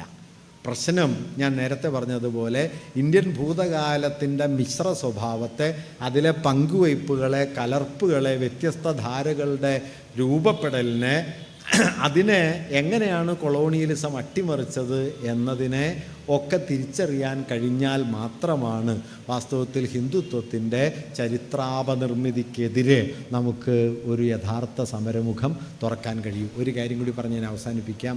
അതായത് ഇന്ന് ഹിന്ദുത്വം അതിൻ്റെ ഭൂതകാലമായി, അതിൻ്റെ സ്വന്തം ചരിത്രധാരണയായി കൊണ്ടു നടക്കുന്നത് മിക്കവാറും കൊളോണിയൽ ധാരണകളാണ്. അതുകൂടി ഓർക്കണം. കൊളോണിയലിസം, ഇപ്പോൾ മലബാർ കലാപം മതഭ്രാന്തമാണ് എന്ന് പറയുന്നത് ആരാണ്? പറഞ്ഞു തുടങ്ങിയത് ആരാണ്? അത് കൊളോണിയൽ പണ്ഡിതന്മാരാണ്. അവരുണ്ടാക്കിയൊരു നെറേറ്റീവാണത്. അതിൽ വില്യം ലോഗനെ പോലെ വിവേകമുള്ള ഒരാൾ മാത്രം അന്നേ പറയുന്നുണ്ട് ഇത് മതഭ്രാന്തിൻ്റെ പ്രശ്നമല്ല, ഭൂനിയമത്തിൽ നിങ്ങൾ വരുത്തിയ മാറ്റമാണ് ഈ സംഘർഷങ്ങളുടെ അടിസ്ഥാനം, അതുകൊണ്ട് ഭൂനിയമം മാറ്റുകയും കുടിയാന്മാർക്ക് ഭൂമിയിൽ അവകാശം ഉറപ്പാക്കുകയും ചെയ്താലേ ഇത് പരിഹരിക്കാൻ പറ്റൂ എന്ന് ലോഗൻ പറയുന്നുണ്ട്. പക്ഷേ അക്കാലത്തെ ബുക്കാനടക്കമുള്ള എല്ലാവരും മറുവാദം വയ്ക്കുകയും ബ്രിട്ടീഷ് ഗവൺമെൻറ് അത് സ്വീകരിക്കുകയും ചെയ്തു. ഈ വാദമാണല്ലോ ഹിന്ദുത്വം ഇന്ന് ഏറ്റെടുക്കുന്നത്. ഇതേ നിലയിൽ ഇസ്ലാമിക അധിനിവേശം എന്ന വാദം കൊണ്ടുവന്നത് കൊളോണിയലിസ്റ്റുകളാണ്, ഹിന്ദുത്വം ഏറ്റെടുക്കുന്നു. മധ്യകാലം മതസംഘർഷങ്ങളുടെ കാലമാണെന്ന് അവർ പറയുന്നു, ഹിന്ദുത്വം ഏറ്റെടുക്കുന്നു. ഇസ്ലാം കടന്നാക്രമണം മാത്രമേ നടത്തിയുള്ളൂ എന്ന് പറയുന്നു. 12-ാം നൂറ്റാണ്ട് മുതലുള്ള കാലം ഇസ്ലാമിക കാലമാണ് എന്ന് പറയുന്നു. ഇങ്ങനെ സാമ്രാജ്യത്വം ഇന്ത്യയുടെ ഭൂതകാലത്തെക്കുറിച്ചുണ്ടാക്കിയ എല്ലാ നരേറ്റീവുകളെയും ആശ്രയിച്ചും അതിനെ ഉപയോഗപ്പെടുത്തിയും അതിനെ രാഷ്ട്രീയ മൂലധനമായി പരിഭാഷപ്പെടുത്തിക്കൊണ്ടുമാണ് ഹിന്ദുത്വം അതിൻ്റെ നരേറ്റീവ്സ് ഉണ്ടാക്കുന്നത്. നിർഭാഗ്യവശാൽ ഹിന്ദുത്വം ഉണ്ടാക്കുന്ന ഈ നരേറ്റീവിന് നമ്മുടെ ദേശീയതാ സങ്കല്പവുമായി പലതരത്തിലുള്ള കൂടിക്കലരലുകൾ ഉള്ളതുകൊണ്ട് അവരുടെ സവിശേഷ സ്വഭാവം എന്താ പറയുക, ദേശീയ സ്വഭാവമാണ് എന്ന പരിവേഷം സൃഷ്ടിക്കാനായിട്ട് അവർക്ക് കഴിയുന്നു. ഇപ്പോൾ നോക്കൂ, വാഴ്ത്തപ്പെടാത്ത ഇന്ത്യയിലെ സ്വാതന്ത്ര്യ സമര പോരാളികളെ കണ്ടെടുക്കുന്നു. ആരാണ് ഈ വാഴ്ത്തപ്പെടാത്ത പോരാളി? ഒരാൾ സവർക്കറാണ്. 11-12 തവണ മാപ്പപേക്ഷ എഴുതിയ ആളാണ്. മൂപ്പരിനി അടുത്ത ടെക്സ്റ്റ് ബുക്കിൽ സ്വാതന്ത്ര്യ സമര നായകനായിട്ട് വായും. ഗാന്ധി ഗൂഢാലോചന കേസിൽ 9-ാം പ്രതിയാണ്.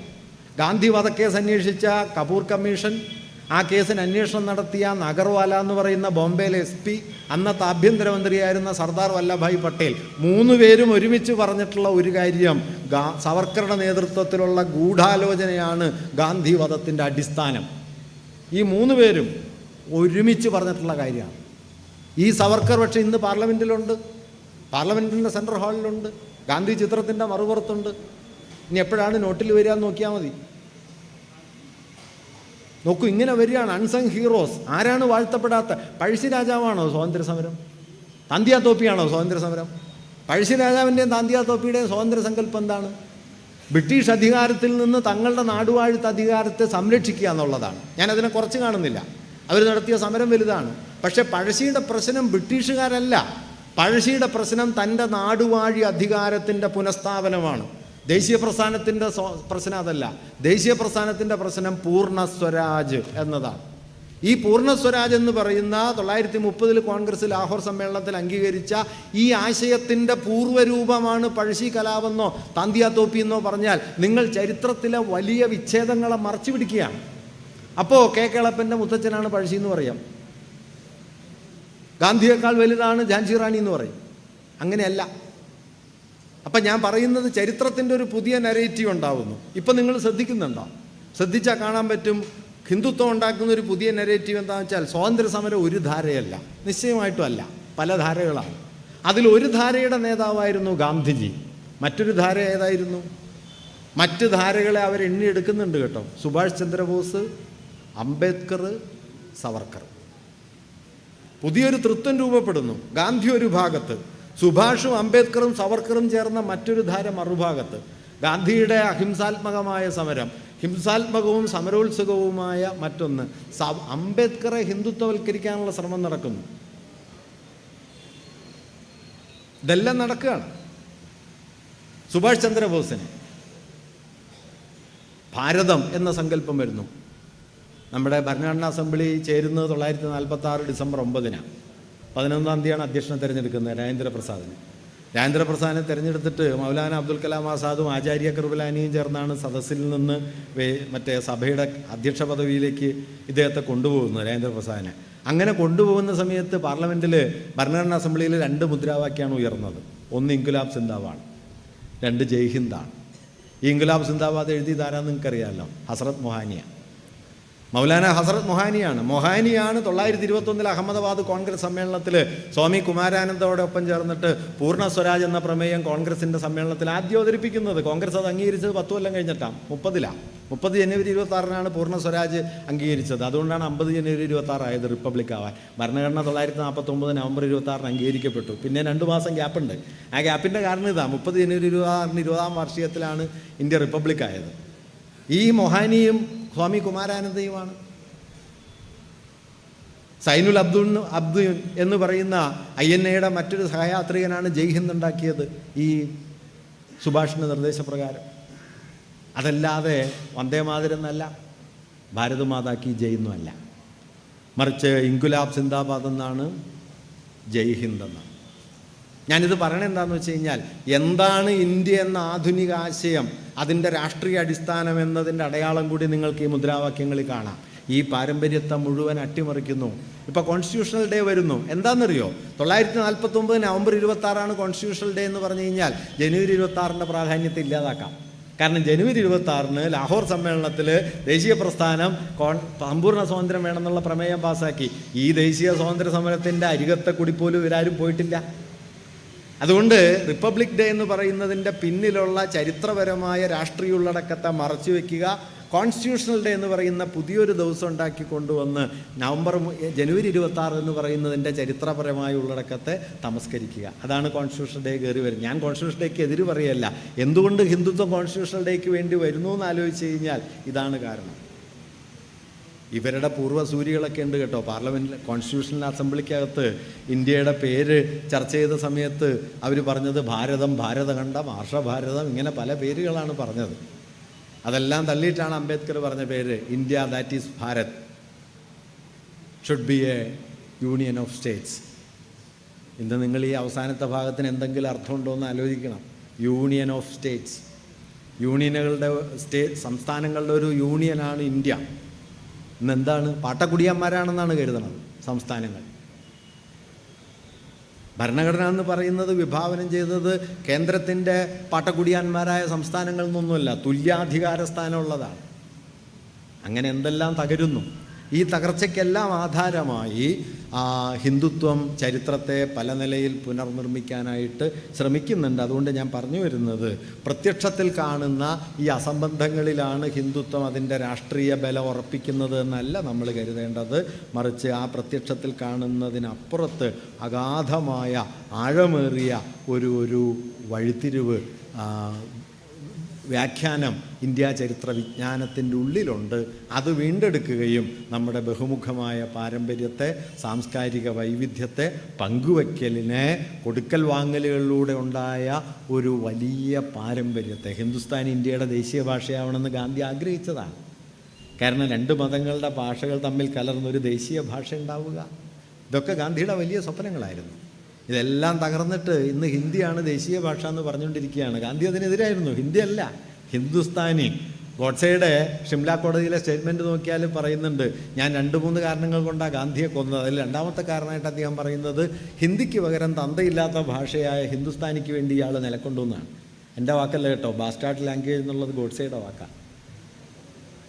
അങ്ങനെ ഇന്ത്യ എന്ന ഭാവനയുടെ അട്ടിമറിയാണ് നാം ഇപ്പോൾ കണ്ടുകൊണ്ടിരിക്കുന്നത്. അതുകൊണ്ട് അഗാധമായ ചരിത്രബോധം ആർജിച്ചുകൊണ്ട് അതിനെ നമ്മുടെ സാമൂഹ്യബോധത്തിൻ്റെ അടിപ്പടവാക്കി മാറ്റുക എന്നത് പ്രധാനപ്പെട്ട കാര്യമാണ്. അത് ആർജിക്കാനുള്ളൊരു പ്രേരണയായി ഈ ഓർമ്മകളൊക്കെ മാറിത്തീരുന്നു എന്നുള്ള ഒരു സന്തോഷം നിലനിൽക്കുന്നു. നിങ്ങൾക്കെൻ്റെ അഭിവാദനങ്ങൾ.